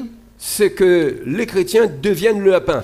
Lasa ilay kristianina mihitsy ny tonga mofony izy ireo. Ils se font manger, ils se font plumer, ils se font voler. Voaropa ireo kristianina, voaramatra ireo kristianina. Tout ça sous prétexte que l'homme de Dieu, il a tout pouvoir. Zany rehetra zany nefa dia noho ny fialatsiny hoe ny mpanompon'andriamanitra dia manana ny fahefana rehetra. Et ça existe. Ary zava-misy zany a Des serviteurs de Dieu ireo mpanompon'andriamanitra qui transforment les pierres vivantes de la maison de Dieu en pain. izay manova an'ireo vato velona ao anivon'ny tranon'andriamanitra hovain'izy ireo mofo zany. Qui dévorent tout leur budget, leur argent. Izay hohanin'izy ireo arapaka izy ireo ny fidiram-bolan'izy ireo a ny hanin'izy ireo a En leur promettant que s'ils donnent, ils recevront en retour. amin'ny alalan'ny fampanantenanan'ireo olona ireo fa raha manome izy ireo a dia andray be a hovalan'izany. Et les chrétiens ont servi des causes qui ne sont pas celles de Dieu. Dia lasa manompo a ohatrany hoe anatina antony anankiray ny kristianina izay tsy araka ny sitrapon'andriamanitra akory. Donc il y a des tricheries dans la maison de Dieu. Noho izany a misy fitaka eo anivon'ny tranon'andriamanitra. Il y a une manière de faire les choses Misy où fomba fanao zavatra on détourne l'argent. ahodikotsika zany ny vola. Mais on est tellement pauvre Koa satria mahantra loatra isika qu'on finit par se dire, ben, le Seigneur comprend, on n'a rien. dia ny afaratsika lasa miteny hoe ny tompo rangahy mahazo ny manjoa zany hoe tsy manana ninina e. J'ai besoin de prendre un peu en plus. Mila maka mihoatra kely aho. Mais c'est sans compter ce verset de Proverbes chapitre 6, verset 3. Fa tsy tanisaintsika ao anatin'izany ary ny ao amin'ny bokon'ny oabolana toko fahenina ny andinin'ny fafito a. Le livre des Proverbes chapitre 6, verset 30. Oabolana toko fahenina ny andinin'ny fafito a. On ne tient pas pour innocent le voleur qui dérobe. Verset 30. Oui. Ok. Andininy fahatelopolo azavady a tsy avelan'ny olona ho afamaina ny mpangalatra Pour satisfaire son appétit quand il a faim. raha maka zavatra avoky ny tenany izy na dia nona aza. Voyez, si je mets une orange là, Hitanareo raha asiako voasary eto a et que ça fait 3 jours que vous n'avez pas mangé, ka nefa 3 andro ianao tsy nihinan-kanina et là vous avez faim, voyez cette orange là. dia tonga eo ianao nona dia mahita an'ilay voasary Et ça c'est mon orange. dia nefa tia voasary tia voasariko io. Vous aurez la tentation, si vous avez très faim, de trouver une manière de faire rouler cette orange là. dia raha tena nonareo tsy maintsy mahita hevitra nareo azahoanareo an'ity voasariko ty. Et vous allez vous dire, ce n'est qu'une orange. dia hozy izy na tsy maninona anie voasary ve. Et vous prendriez cette orange. dia ho alainao io voasary io a Si vous le faites, vous n'êtes pas honnête, vous n'êtes pas intègre. ary raha alainao io voasary io a dia tsy olo mahitsy ianao a tsy olona manam-pahitsina. Et vous ne pouvez pas juste dire, j'avais faim, donc il fallait que je vole. dia tsy afaka miala tsiny zany ianao ko satria nona dia tsy maintsy nangalatra e. La faim dans la chair ne justifie pas le vol. ny anohanana ao amin'ny ara-nofo a dia tsy manamarina velively a ny alatra. Les serviteurs de Dieu doivent rester droits. fa ny mpanompon'andriamanitra mila mitoetra ho marina sy mahitsy. Droit, droit, droit. mahitsy marina trany. Et ils doivent vivre de la parole de Dieu. ary ny tenin'andriamanitra tokony hanina iveloman'izy ireo.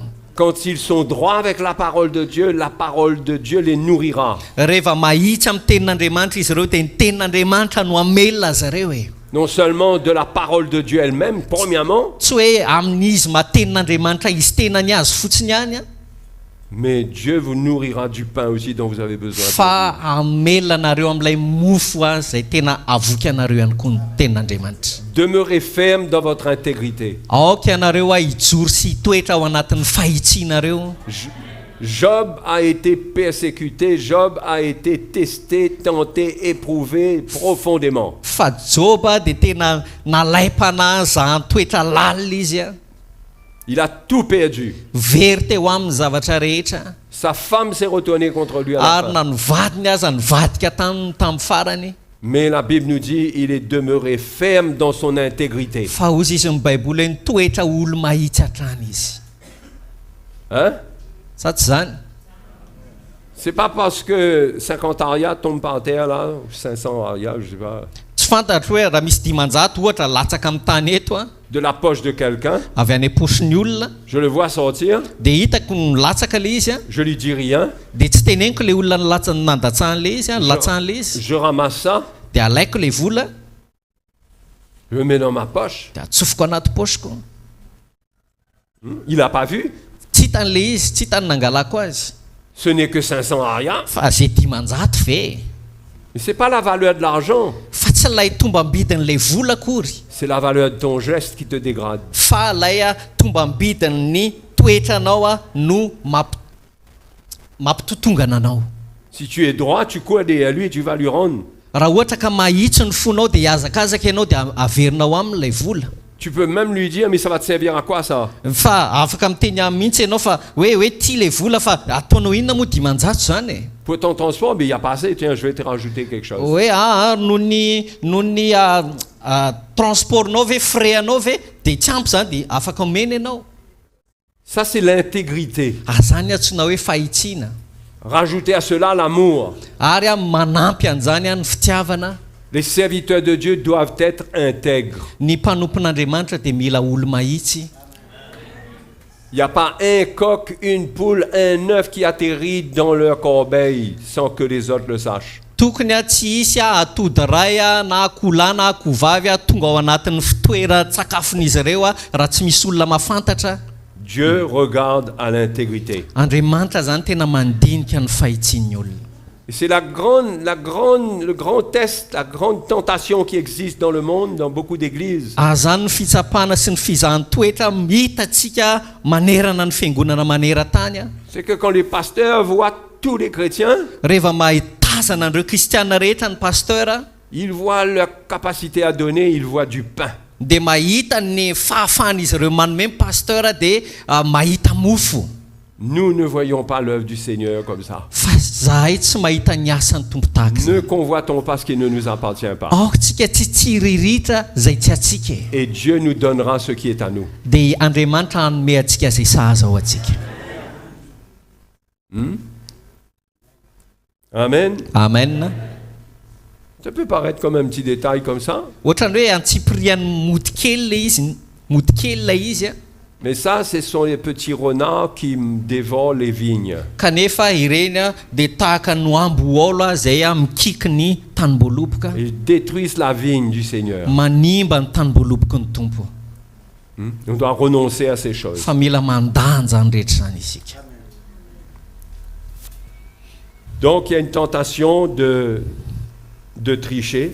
Noho izany a misy eo ny fakapanahy hoe anao tsy mety kely a. Et les apôtres ont montré ces hommes Ary ny apôstôly a dia naneho an'ireto olona ireto a, reto lehilahy reto a, qui n'étaient pas droits, izay a tsy nahitsy a, qui étaient remplis de cupidité. izay feno fieremana tao anatin'izy ireo. Il faut savoir qu'ils sont dans la Bible. Ao koa fantatsika fa ao anatin'ny baiboly izy ireo a. Dieu nous avertit. Ary nampitandrina antsika Andriamanitra. Même entre nous, nous devons veiller les uns sur les autres. Eny fa na amin'ny samitsika ireo aza mila mifampiambina isika. Nous devons veiller les uns envers les autres. Mila mifampiambina isika tsiraray avy. Il y a eu parmi le peuple de faux prophètes. Tao anivon'ny vahoaka zao nisy mpaminany sandoka. 2 Pierre 2:1, vous y êtes. Petera faharoa toko faharoa andininy voalohany a. Petera faharoa toko faharoa andininy voalohany. Il y a eu parmi le peuple de faux prophètes, Efa nisy mpaminany sandoka teo amin'ny olon'i Israely. et il y aura de même parmi vous de faux docteurs, Ary isy koa mpampianatra sandoka tahaka izany eo aminareo, qui introduiront sournoisement des sectes pernicieuses, izay atonga mangingina sain-diso mahavery, et qui, reniant le maître qui les a rachetés, ary andany tompo izay nividy azy, attireront sur eux une ruine soudaine.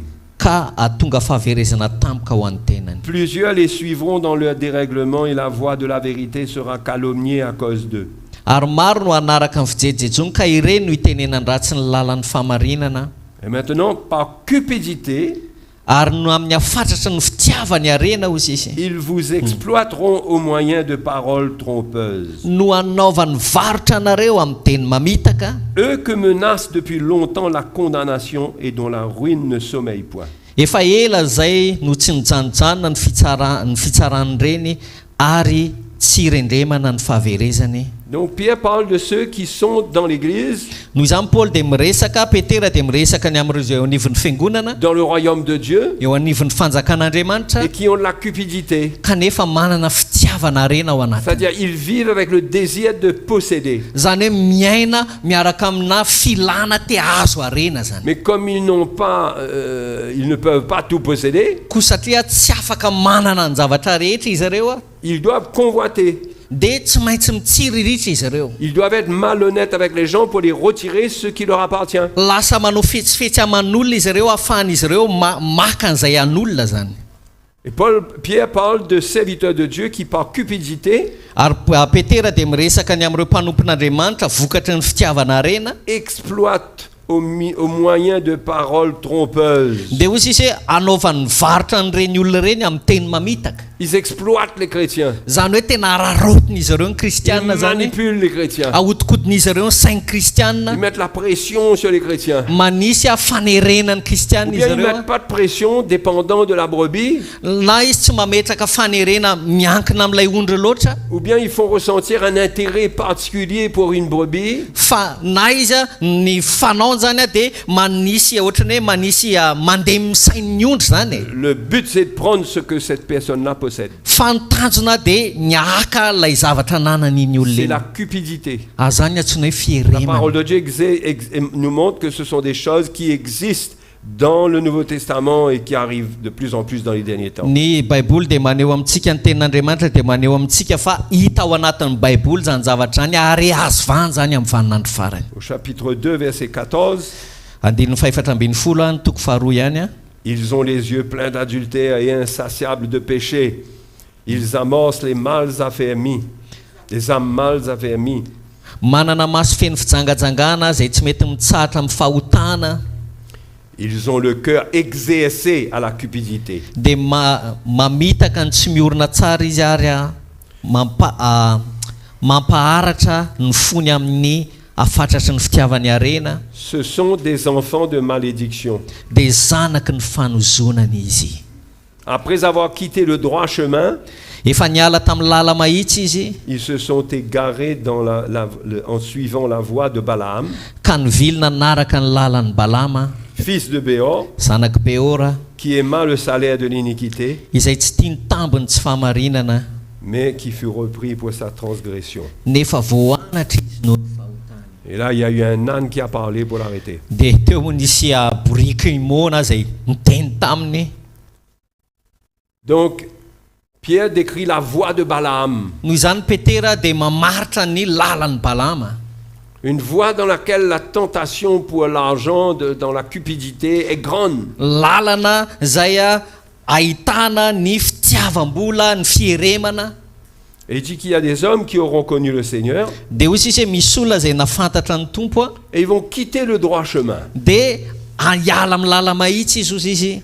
C'est pourquoi on doit veiller les uns sur les autres qu'on ne quitte pas le droit chemin. Zany no antony hoe mila mifampiambina isika tsiraray avy mba tsy hiala amin'ilay lala mahitsy. C'est une responsabilité qu'on a les uns envers les autres pour se protéger. Zany hoe anjara ndraikitsika tsiraray avy ny mifampiambina amin'ny samitsika mifampiaro, S'assurer qu'on ne quitte pas le droit chemin. mba azo antoka fa tsy hiala eo amin'ilay lala mahitsy isika. Parce que certains ont quitté le droit chemin Satria ny sasany dia niala teo amin'ny lalana mahitsy et ils se sont égarés en suivant la voie de Balaam. ka nivilina naraka ny lalan'ny Balama izy. Et Balaam a fini par céder à la tentation. Ary ny afaran'ny Balama dia lavo tao anaty fakapanahy, Et même il a été jugé pour ça. ary nitsaraina vokatra izany mihitsy aza moa ny Pourtant afarany. Dieu a été patient envers lui. Kanefa Andriamanitra tena nanam-paharetana ny aminy. Dieu a fait parler un âne Tena borika zao mihitsy ny nampitenenan'Andriamanitra toy ny feoan'olona ozy izy. pour qu'il soit choqué qu'un âne lui parle. Tena ho voanatra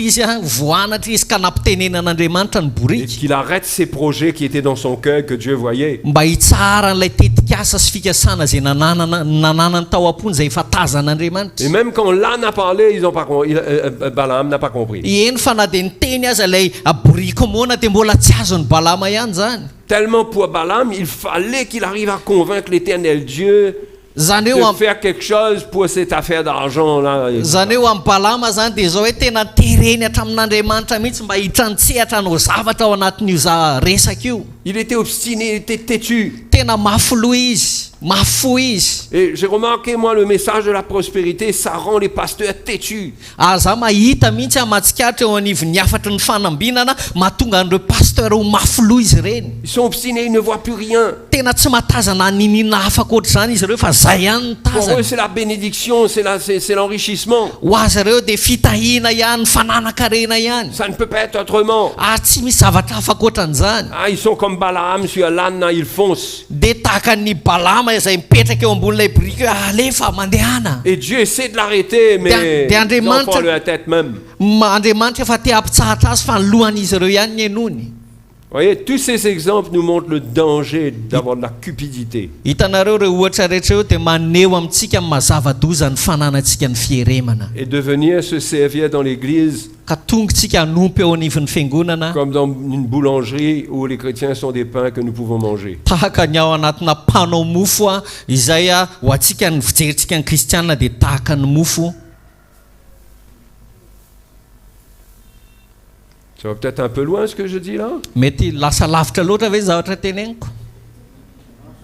Je ne dis pas que c'est l'interprétation directe de ce que Jésus a dit concernant les pains. Zany tsy miteny na miamiana hoe fandikana mivantana zay tiany Jesosy nylazaina momba n'ilay mofo novaina vato akory Mais c'est ce que vato novaina mofo je vois dans mon cœur concernant les serviteurs de Dieu. fa zay ny zavatra tazako atao anatin'ny foko mahakasika ny mpanompon'Andriamanitra. Et dans 1 Timothée chapitre 6, Ary eo amin'ny Timoty voalohany toko fahenina, ça va? ao ve nareo? Mon état ne vous décourage pas. Hein? Mon état. tsy makivy anareo hoe somary mikoaka malemilemy azy zany Je partage doucement, lentement, satria miezaka mizara tsy mitemy mafy zany a pour éviter moramora de tomber sur le pupitre là. mba tsy ho latsaka ho enjery eto ambony pilipitra ity a Mais ça n'arrivera pas. fa tsy trangy zany akory na de reratreraka Ok. ary ao a Je vais être sûr que vous suivez bien. azona mahazo antoka ve nareo fa maharaka tsara aloha e Est-ce que toute la pensée que j'ai développée là, vous avez suivi? azonareo tsara ve ilay saina tiako napita taminareo teo arakareo tsara ve Hein? Comprenez là qu'on est dans un temps où la tentation est là, l'heure de la tentation. azonareo tsara ve fa anatin'ny orana ny andro ny fakapanany misy atsika ankehitriny Les tentations dans des moments difficiles et chacun doit se débrouiller pour faire un petit plan là. Pour essayer de- fakapana ao anatina fotoatsarotra ka ny rehetra samy manao zay atafavoany ahoana ny ahitako vaolana Et donc dans 1 Timothée, timoty voalohany toko fahenina chapitre 6, toko fahenina verset 3. andinin'ny fahatelo Si quelqu'un enseigne de fausses doctrines et ne s'attache pas aux saines paroles de notre Seigneur Jésus-Christ, raha misy olona manao fampianarana hafa noho izany ka tsy manaiky ny teny tsy misy klema dia ny any jesosy kristy tompontsika et à la doctrine qui est selon la piété, sy ny fampianarana zay mahatonga ny toe-mpanaraka an'andriamanitra il est enflé d'orgueil, il ne Des- sait rien. mieboebo foana izy ka tsy mahalala na inona na inona Il a la maladie des questions oiseuses et des disputes de mots, fahadala amin'ny fiadikevitra sy ny fiaditeny zay mahatonga fialonana d'où naissent l'envie, les querelles, les calomnies, les mauvais soupçons, les vaines discussions d'hommes. mahatonga fialonana fifandirana fanaratsiana fiahin-dratsy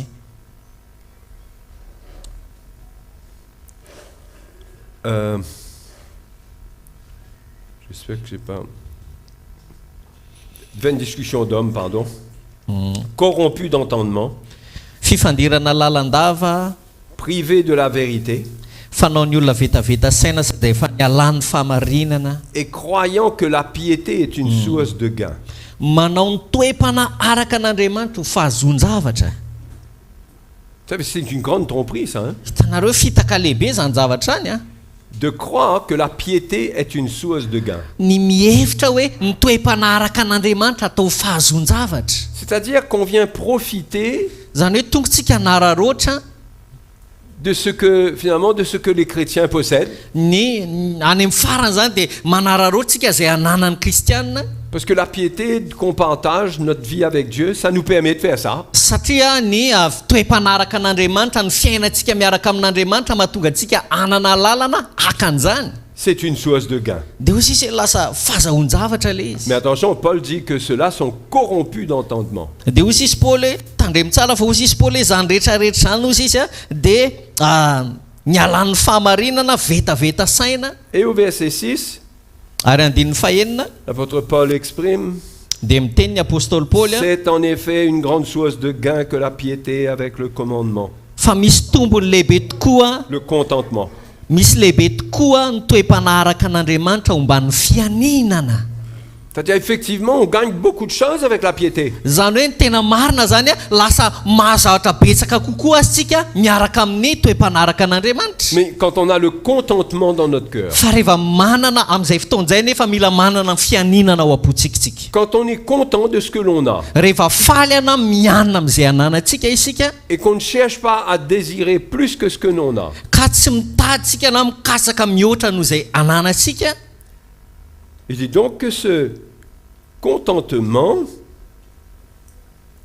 il dit que c'est en effet une grande source de gain que la piété avec le contentement. andin'ny fahinana dia ozy izy efa misy tombony lehibe tokoa ny toe-panaraka an'andriamanitra homban'ny fianinana Mais le gain dont il est question, fa lay tombo fahazon-javatra zay resahana eto a c'est pas que les choses matérielles, dia tsy zavatra ara-materialy any zany lay tombony azo eto c'est surtout les choses spirituelles pour enrichir notre cœur, notre vie. fa indrindra lay zava-panahy zay a ampanakarenany fotsika sy ny fiainantsika La piété est une grande source de gain.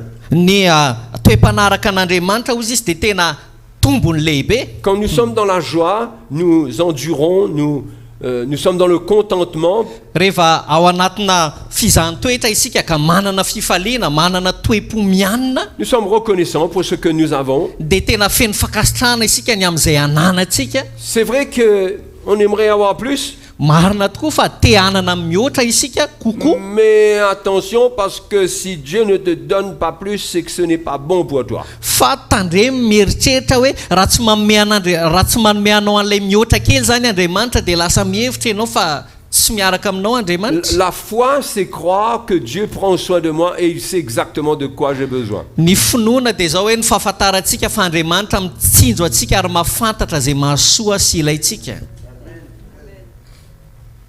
Donc, Paul le dit, il dit, quand nous n'avons rien apporté dans le monde, fa ozy izy Paoly andininy fafito fa tsy nitondra na inona na inona ho amin'izao tontolo zao isika, et il est évident que nous n'en pouvons rien emporter. sady hita fa tsy hatondra na inona na inona iala. Si donc nous avons la nourriture et le vêtement, Fa raha manan-kanina sy fitafina isika cela nous suffira. dia aoka ianina amin'izany. Mais ceux qui veulent s'enrichir Ary zay ta hanan-karena tombent dans la tentation, dia latsaka amin'ny fakapanahy dans le piège sy ny fandrika et dans beaucoup de désirs insensés et pernicieux ary ny filana maro tsy misy antony sady mandratra qui plongent les hommes dans la ruine et la perdition. izay mandetika ny olona amin'ny fandringanana sy ny fahaverezana. Vous voyez comment la parole de Dieu présente le danger de vouloir s'enrichir. Hitanareo ny tenin'Andriamanitra rehefa mampiseho antsika ny mazava-doza ny fitiavaka-rena na ny filana-tahanan-karena. Il arrive que les chrétiens disent, moi, c'est pas pour m'enrichir. Misy fotoana ny kristianina milaza ny tsy dia le hoe azo arena loatra e. Mais tout ce que j'ai, je veux servir le Seigneur avec. Fa zay omeny tompo dia tiako hanompoana ny tompo.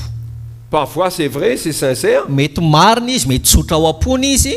Mais Paul dit que c'est un piège. Fa ozy izy Paoly hoe fandrika anefa zany. Parce qu'une fois qu'on possède trop, Satria amin'ny fotoana anankiray manana mihoatra isika on court le danger d'être possédé par le trop. dia tandidomindositsika azo mpanahan'ilay mihoatra ananantsika iny. Vous avez compris là? Azonareo ve zany? Et Paul dit au verset 10, Zao lazainy Paoly eo amin'ny andinin'ny fafolo car l'amour de l'argent est une racine de tous les maux. fa ny fitiavam-bola ny fototry ny ratsy rehetra, Et quelques-uns, en étant possédés, koa ny sasany izay fatra-pitady izany se sont égarés loin de la foi dia efa voavily niala tamin'ny finoana et se sont jetés eux-mêmes dans bien des tourments. ka nanindrona ny tenany tamin'ny alahelo be. C'est drôle qu'on parle beaucoup de la possession démoniaque, Matalanjona rehefa mahita fa miresaka mahakasika an'ilay momba fanjakan'ny devoly a, mais qu'on ne parle pas d'être possédé de cet amour de l'argent là. fa aoka isika ny resahana betsaka dia mahakasika hoe olona anjakan'ny devoly fa tsy dia resahana loatra ny olona anjakan'ny vola. C'est pas un démon, mais quand ça vous possède, c'est cette affaire-là qui va décider pour votre vie. Tsy devoly akory ny vola fa rehefa io no mahazo atsika dia io no anapa-kevitra ny zavatra rehetra amin'ny fiainantsika. Il est dangereux de se livrer à l'amour de l'argent. Zava-doza ny manolotra ny tenantsika amin'ny fitiavam-bola, De se laisser aller à la cupidité lasa manaiky lembenana ka ho lava ao anatin'ny fieremana isika, et d'avoir une vision de l'œuvre de Dieu qui doit prospérer matériellement. lasa manana vina isika ny amin'ny asan'Andriamanitra hoe mila mahomby arabola, ambinina Et arabola, qu'ensuite l'Église devient pour nous une question d'argent. dia ho atsika ny hafarany lasa resa-bola sisa ny fiangonana. C'est là que l'Église vont chercher les doctrines qui vont lui permettre de grandir économiquement avec beaucoup plus d'argent. Dia eo amin'izay ny fiangonana lasa lava ao anatin'ny fikatsana hoe ahoana no ahafahana ho ambinina arabola ara-toekarena, Au lieu de laisser Dieu donner la prospérité selon sa volonté. raha tokony Andriamanitra no hanome an'ilay fiangonana ny fanambinana azy ilainy. Mais Paul dit Fa Paoly dia au milaza verset 11, andininy faraky ambin'ny folo non, au verset 10 j'ai lu, oui. je suis allé jusqu'à la fin. Oui. Ils se sont égarés loin de la foi. Quelques-uns en étant possédés Andininy fafolo tapany fa efa voavily niala tamin'ny finoana ka nanindrona ny tenany tamin'ny alahelo se be. sont égarés loin de la foi Voavily niala tamin'ny finoana izy ozy izy et se sont jetés eux-mêmes dans bien des tourments. ka nanindrona ny tenany tamin'ny alahelo be. Voyez dans quoi ça conduit? Hitanareo hoe mitarika makaiza le izy. L'amour de l'argent amène la destruction dans la vie de l'Église, de la vie des serviteurs de Dieu. Ny fitiavam-bola dia mahatonga fampotehana eo amin'ny fiainan'ny fiangonana sy eo amin'ny fiainan'ireo mpanompon'Andriamanitra. Une des caractéristiques que Pierre donne concernant les anciens dans 1 Pierre chapitre 5, Anisan'ny fepetra izay omeny tompo ny Petera 1 Pierre chapitre 5, ao amin'ny Petera voalohany toko 5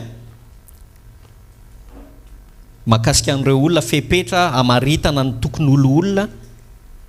voici les exhortations que j'adresse aux anciens qui sont parmi vous, nous dit l'apôtre Pierre. Verset andiny voalohany. Koa amin'izany loolona izay eo aminareo, loolona izay eo aminareo izao izay naman'ny loolona sy vavolombelon'ny 1 Pierre chapitre 5 Oui, verset 1. verset 1. OK. Paissez le troupeau de Dieu qui est sous votre garde. Andininy faharoa, andraso ny ondrin'Andriamanitra izay eo aminareo, Non par contrainte, mitandrina azy tsy antery mais volontairement, fa amin'ny sitrapo, selon Dieu. araka an'Andriamanitra, Non pour un gain sordide, tsy amin'ny fitiavana rena maloto, c'est-à-dire non pas pour de l'argent sale, zany hoe tsy avy amina vola maloto zany, mais avec dévouement. fa mizotom-panahy. Non comme dominant sur ceux qui vous sont échus en partage, Tsy ho mpanjakazaka amin'ny anjara fiandrasana, mais en mettant les modèles du troupeau. fa ho fianaran'ny ondry. Et lorsque le souverain sacrificateur, le souverain berger, paraîtra, Ary rehefa miseho ny lohan'ny mpiandry, vous obtiendrez la couronne incorruptible de la gloire. dia azo ny satroboninahitra tsy mety simba ianareo. Amen. Donc voilà les caractéristiques que Pierre donne. Io zany fepetra izay nomeny Petera, Sur 3 caractéristiques, ary ao anatin'ireo fepetra telo ireo il y en a une qui concerne sa relation avec l'argent. dia misy anankiray amin'izy ireo izay mahakasika ny loolona sy ny ara-bola. En premier, il ne faut pas qu'il y ait de contraintes quand il sert le Seigneur. Voalohany aoka tsy antery izy izy raha nompon'ny tompo. Et en deuxième, Ary faharoa l'argent. dia ny resa-bola ny Il ne resany. travaille pas pour l'argent. Aoka izy tsy asa noho ny vola. Ça ne doit pas être sa vision Tsy tokony izay ny de vinany chercher un salaire. hoe hita hoe azo vola zany. Mais Kanefa Paul a dit qu'il est normal que celui qui vive de l'évangile, qui prêche l'évangile, vive de l'évangile. normal aradrariny fa satria Paul aza milaza hoe aoka izay mitory ny filazantsara ho velo ny filazantsara. Mais sa vision, c'est pas s'enrichir dans l'église. Fa ny vinany zany tsy lay azo arena na anakarena ao am-piangonana. C'est pas voir l'église grandir pour que son porte-monnaie, son compte en banque grandisse. Tsy hoe mahita ny olona mebetsaka ny fiangonana me mitombo dia me mitombo miaraka amin'izay ihany koa ny kontom-bolany. Sa voiture grandisse, Mengeza ny fiarany, sa maison grandisse. mengeza koa ny trano miaraka amin'izany. Non. Tsia. Un vrai serviteur de Dieu, il n'a pas de vision comme ça. Fa ny tena mpanompon'Andriamanitra manana dia tsy manana vina tahaka Si izany. Dieu le bénit, Dieu le bénit. Raha tahin'ny tompo izy dia tahin'ny tompo izy zany. Il peut avoir un projet s'il a les moyens, Mety manana tetikasa izy raha manana fahafahana ara-bolanao an'izany. mais il n'associe pas sa condition à la prospérité de l'église. Fa tsy ampifamatorany amin'ny fanambinana ny fiangonana ny fepetra misy azy. Il ne se dit pas, moi j'ai une vision pour une église de 500 personnes, Tsy hoe tsy teny amin'ny tenany zany izy za manana vina mba anana fiangonana izay ahitana ondry 500. si 500 personnes sont là et tout le monde donne le dîme, tout le monde donne tout ce que... Raha ohatra zany ka eo reo 500 olona reo ka samy manome ny ampafolo-karenany reo Je pourrais changer de vie. dia mety hiova ny fiainako. Et ça, c'est une vision égoïste. Ary vina ty tena izany Parce que notre vision à nous, c'est quel est l'état de la brebis. fa ny tokony ho vinantsika dia zao hoe manahoana ny toe-panahin'ireo ondry reo. L'apôtre Paul disait, moi je ne fais de ma vie aucun cas comme si elle m'était précieuse. Ny apôstôly Paoly dia nilaza hoe ataoko tsinitsinina ny tenako izy. pourvu que j'accomplisse avec joie la course mba ahafahako manatanteraka ny azakazako hatramin'ny farany et avec joie et le ministère que le Seigneur m'a confié. sy ny asa fanompoana zay nataon'ny tompo andraketako. C'est l'état d'esprit qui doit animer le serviteur de Dieu. aza zany ny toe-panahy mila manetsika ny mpanompon'andriamanitra. Et parce qu'il est animé de cela, ary koa satria izy efa etaniny zany si là où il travaille dans son église, raha eo anivon'ny miasa izy eo anivon'ny fiangonana misy il azy n'y a pas assez d'offrandes pour lui payer un salaire, ka tsy ampy ny fanatitra ahafahan'ny fiangonana mandoa karama, lui-même c'est de travailler, dia izy tenany mihitsy zany lasa mandeha mitady asa prendre soin de sa famille, ahafahany mitsinjo ny ankohonany aloha pour être un modèle pour le peuple de Dieu, ary ho fianarana ho an'ny vahoakan'andriamanitra, pour que le peuple de Dieu dise, ben, si le pasteur travaille, ben, encore plus moi-même, il faut que je travaille. dia mahatonga ny vahoakan'andriamanitra koa hiteny hoe raha pasteur aza ve miasa zah koa zany mila mitady asa, Donc s'il n'y a pas possibilité de payer le pasteur, satria raha mbola tsy manana fahafahana anakaramana an'ilay pasteur ny fiangonana zany le pasteur doit aller travailler. mila mitady asa ny pasteur Mais il ne doit pas regarder tous les dimanches combien de gens s'ajoutent. fa tsy tokony hijery izy isaky ny alady hoe izy firy indray re ny olona nanampony fiangonana Est-ce qu'au fur et à mesure, il va pouvoir avoir un bon salaire? hoe hatrany hatrany zany izy dia ny zavatra tazany hoe azo karama ve azo atsy. Il ne doit pas viser l'argent que le peuple peut amener. aoka izy tsy kendry an'ilay vola zay entin'ny vahoakan'andriamanitra Il doit être complètement désintéressé. fa mila tsy linany amin'izany Ce que tanteraka Dieu izy. va faire, il le fera et gloire à Dieu. fanjavatra zay ho ataon'andriamanitra ho ataony zany ary voninahitra ho azy. Amen.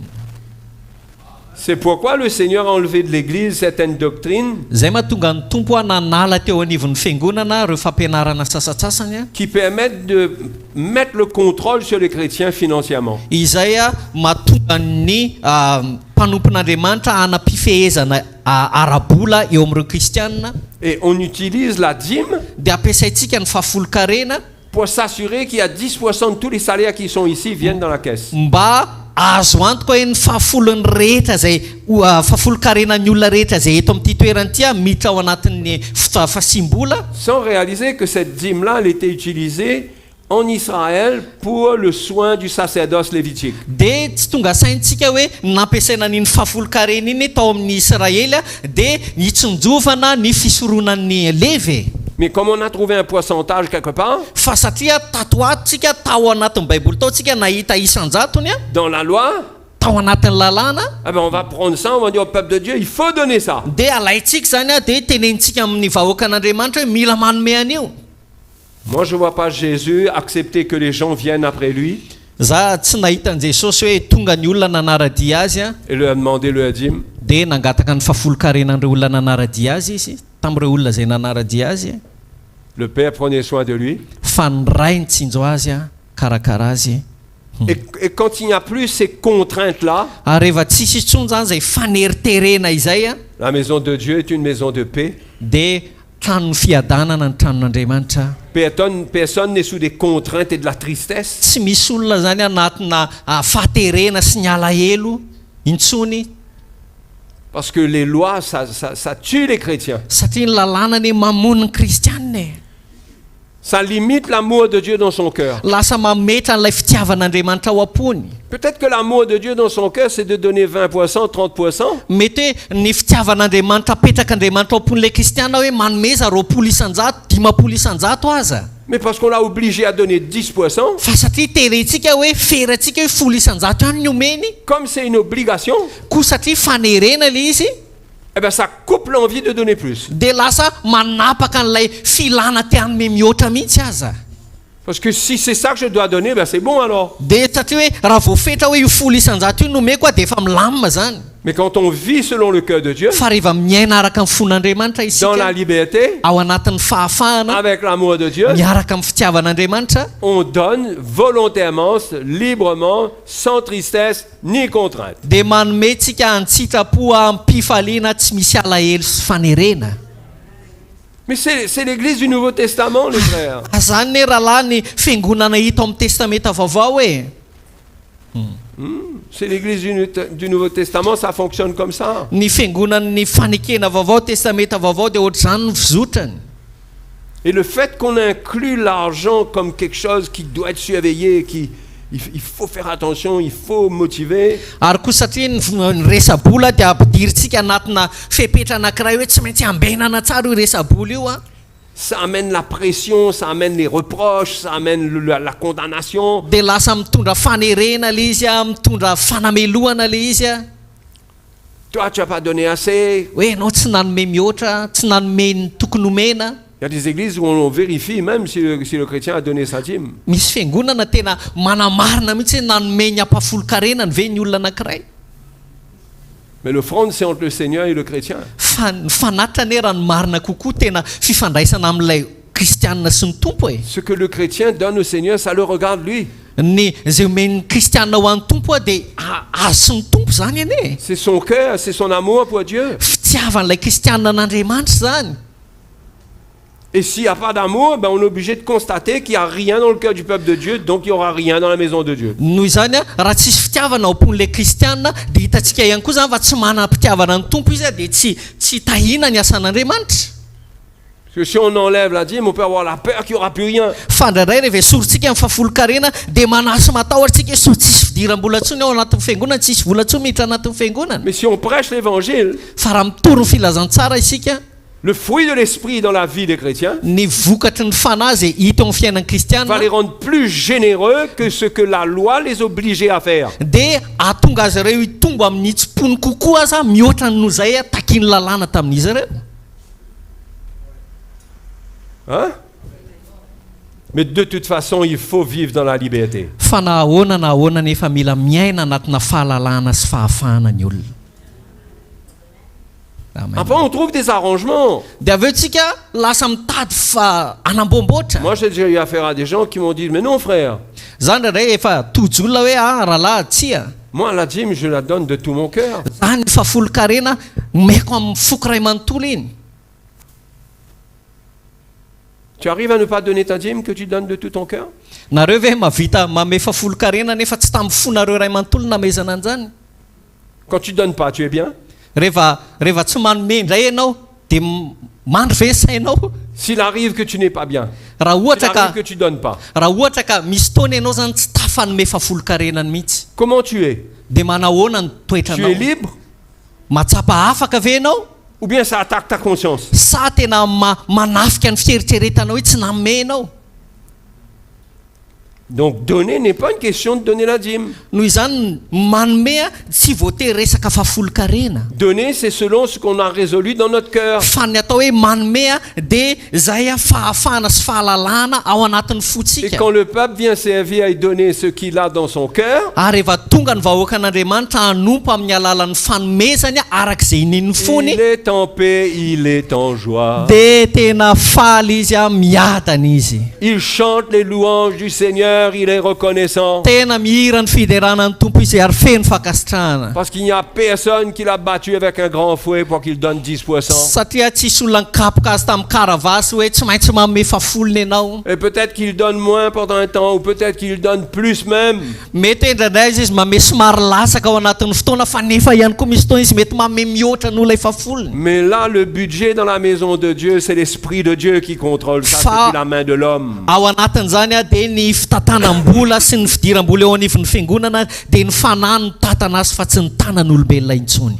Et les frères et les sœurs, ça c'est une base d'être libre. Ary zay raha lasanabavy amin'ny fototra sy ny fanorenany ny atao hoe fahafahana. De ne pas laisser de doctrine venir nous fatiguer, nous tourmenter, nous condamner. Tsy hiaraka amin'ny fampianarana zay ampiasa sainantsika hanameloka atsika, Mais d'avoir le bonheur de servir le Seigneur fa manana fahasambarana sy sans fifaliana, forcer de faire quoi que ce soit. manompo ny tompo a tsy antery a na voatery hanao zavatra. Vous m'avez entendu? Mariavy ianareo, Un chrétien ny kristianina anankiray a n'est forcé de faire quoi que ce soit dans la maison de Dieu. ny kristianina anankiray a dia tsy tokony a ho voatery tsy maintsy hanao zavatra ao anatin'ny tranon'Andriamanitra, tsy tokony hisy fanerena zany. Et le vrai évangile ne lui fait pas ressentir que il y a un malaise là avec toi là. Ary ny tena filazantsara dia tsy tokony a hatonga azy atsapa hoe misy zavatra tsy mampahazo aina izay iainan'ilay olona anankiray. Ouais, le légalisme, ça va partout. Hitanareo ny lalàna sy ny fandalan-dalàna dia hitanaiza naiza. Ça agit partout. miasa n'aiza n'aiza On exige, manery isika on demande plus. mitaky mihoatra isika Alors que Jésus n'a jamais demandé plus. kanefa jesosy tsy nitaky mihoatra velively mihitsy Jésus prêchait l'évangile. fa ny nataon'i jesosy dia nitory ny filazantsara Son évangile touchait les cœurs. ary ny filazantsara ny nakasika ny fon'ny olona Les gens répondaient volontairement. dia namaly any tsitrapohan'izany ny olona Et tout le monde était heureux. dia faly ny olona rehetra. Il y a des moments où les pasteurs se retrouvent et ils se réjouissent parce que le peuple de Dieu a répondu et on va pouvoir faire quelque chose. misy fotoana ny pastora tena miara mifaly a satria tena namaly ny filazantsara zany ny vahoakan'andriamanitra dia lasa hoe andao hanao zavatra amin'izay. Mais il y a des moments où le pasteur, il se retrouve dans sa chambre fa misy fotoana ny pastora dia mihidy ao anatin'ny efitranony ao avec izy une petite tirelire, se demander comment il va faire. miaraka amin'ny rakitra kely izay ananany tahirom-bola kely anana sisa hoe ahoana reny atao zany. Et il pleure devant le Seigneur. dia mety misy fotoana izy mitomany eo anatrehan'ny tompo Et mihitsy c'est son chemin. ary lalana lehany Il zany doit être dans la foi pour prendre soin de sa vie et de sa famille. ary mila mitoetra amin'ny finoana izy ahafahany mitsinjo ny ankohonana sy ny fiangonana. On ne peut pas organiser une bande de malfaiteurs dans l'église pour récolter ce qui ne nous appartient pas. tsika zany a tsy tokony a amola vola jiolahy eo anivon'ny fiangonana mba aka any amin'ny olona zay tsy anana zay tsy atsika akory. On doit respecter le peuple de Dieu. fa mila manaja ny De vahoakan'andriamanitra même izy. qu'on n'a pas le droit de voler Jésus, vous voleriez Jésus, vous? na tahaka ny mitovy amin'ny hoe tsy androbantsika an Jesosy nareo hoe sa androban Jesosy. Qui volerait Jésus ici? iza ny sangalatra na androban Jesosy. Judas l'a fait, il a payé le prix. Jodasy sa nanao an'izany ary efa nandony vidiny izy. On ne peut pas voler Jésus. fa tsika tsy afaka mandroban Jesosy mangalatra ny amin'ny zavatra Jesosy. Hein? On ne peut pas voler son peuple. tsy afaka mangalatra ny vahoakany isika. Il faut qu'on s'applique pour être des serviteurs de Dieu intègres. fa mila mijoro tahaka ny mpanompon'andriamanitra mahitsy isika sy marina. Ok, mes frères et sœurs, ao ve raha lasianabavy pour cette première session, zay ny fizarana voalohany a on avance tout doucement. tsikelikely mandroso tsikelikely isika. D'accord? ao a Tout doucement, on avance. tsikelikely a ny Mais fandrosoantsika. l'Esprit de Dieu peut aller à grande vitesse dans notre cœur. fa nefa ny fanan'andriamanitra kosa afaka mandeha amin'ny hafangana mpandeha aingana indrindra ao am-potsika.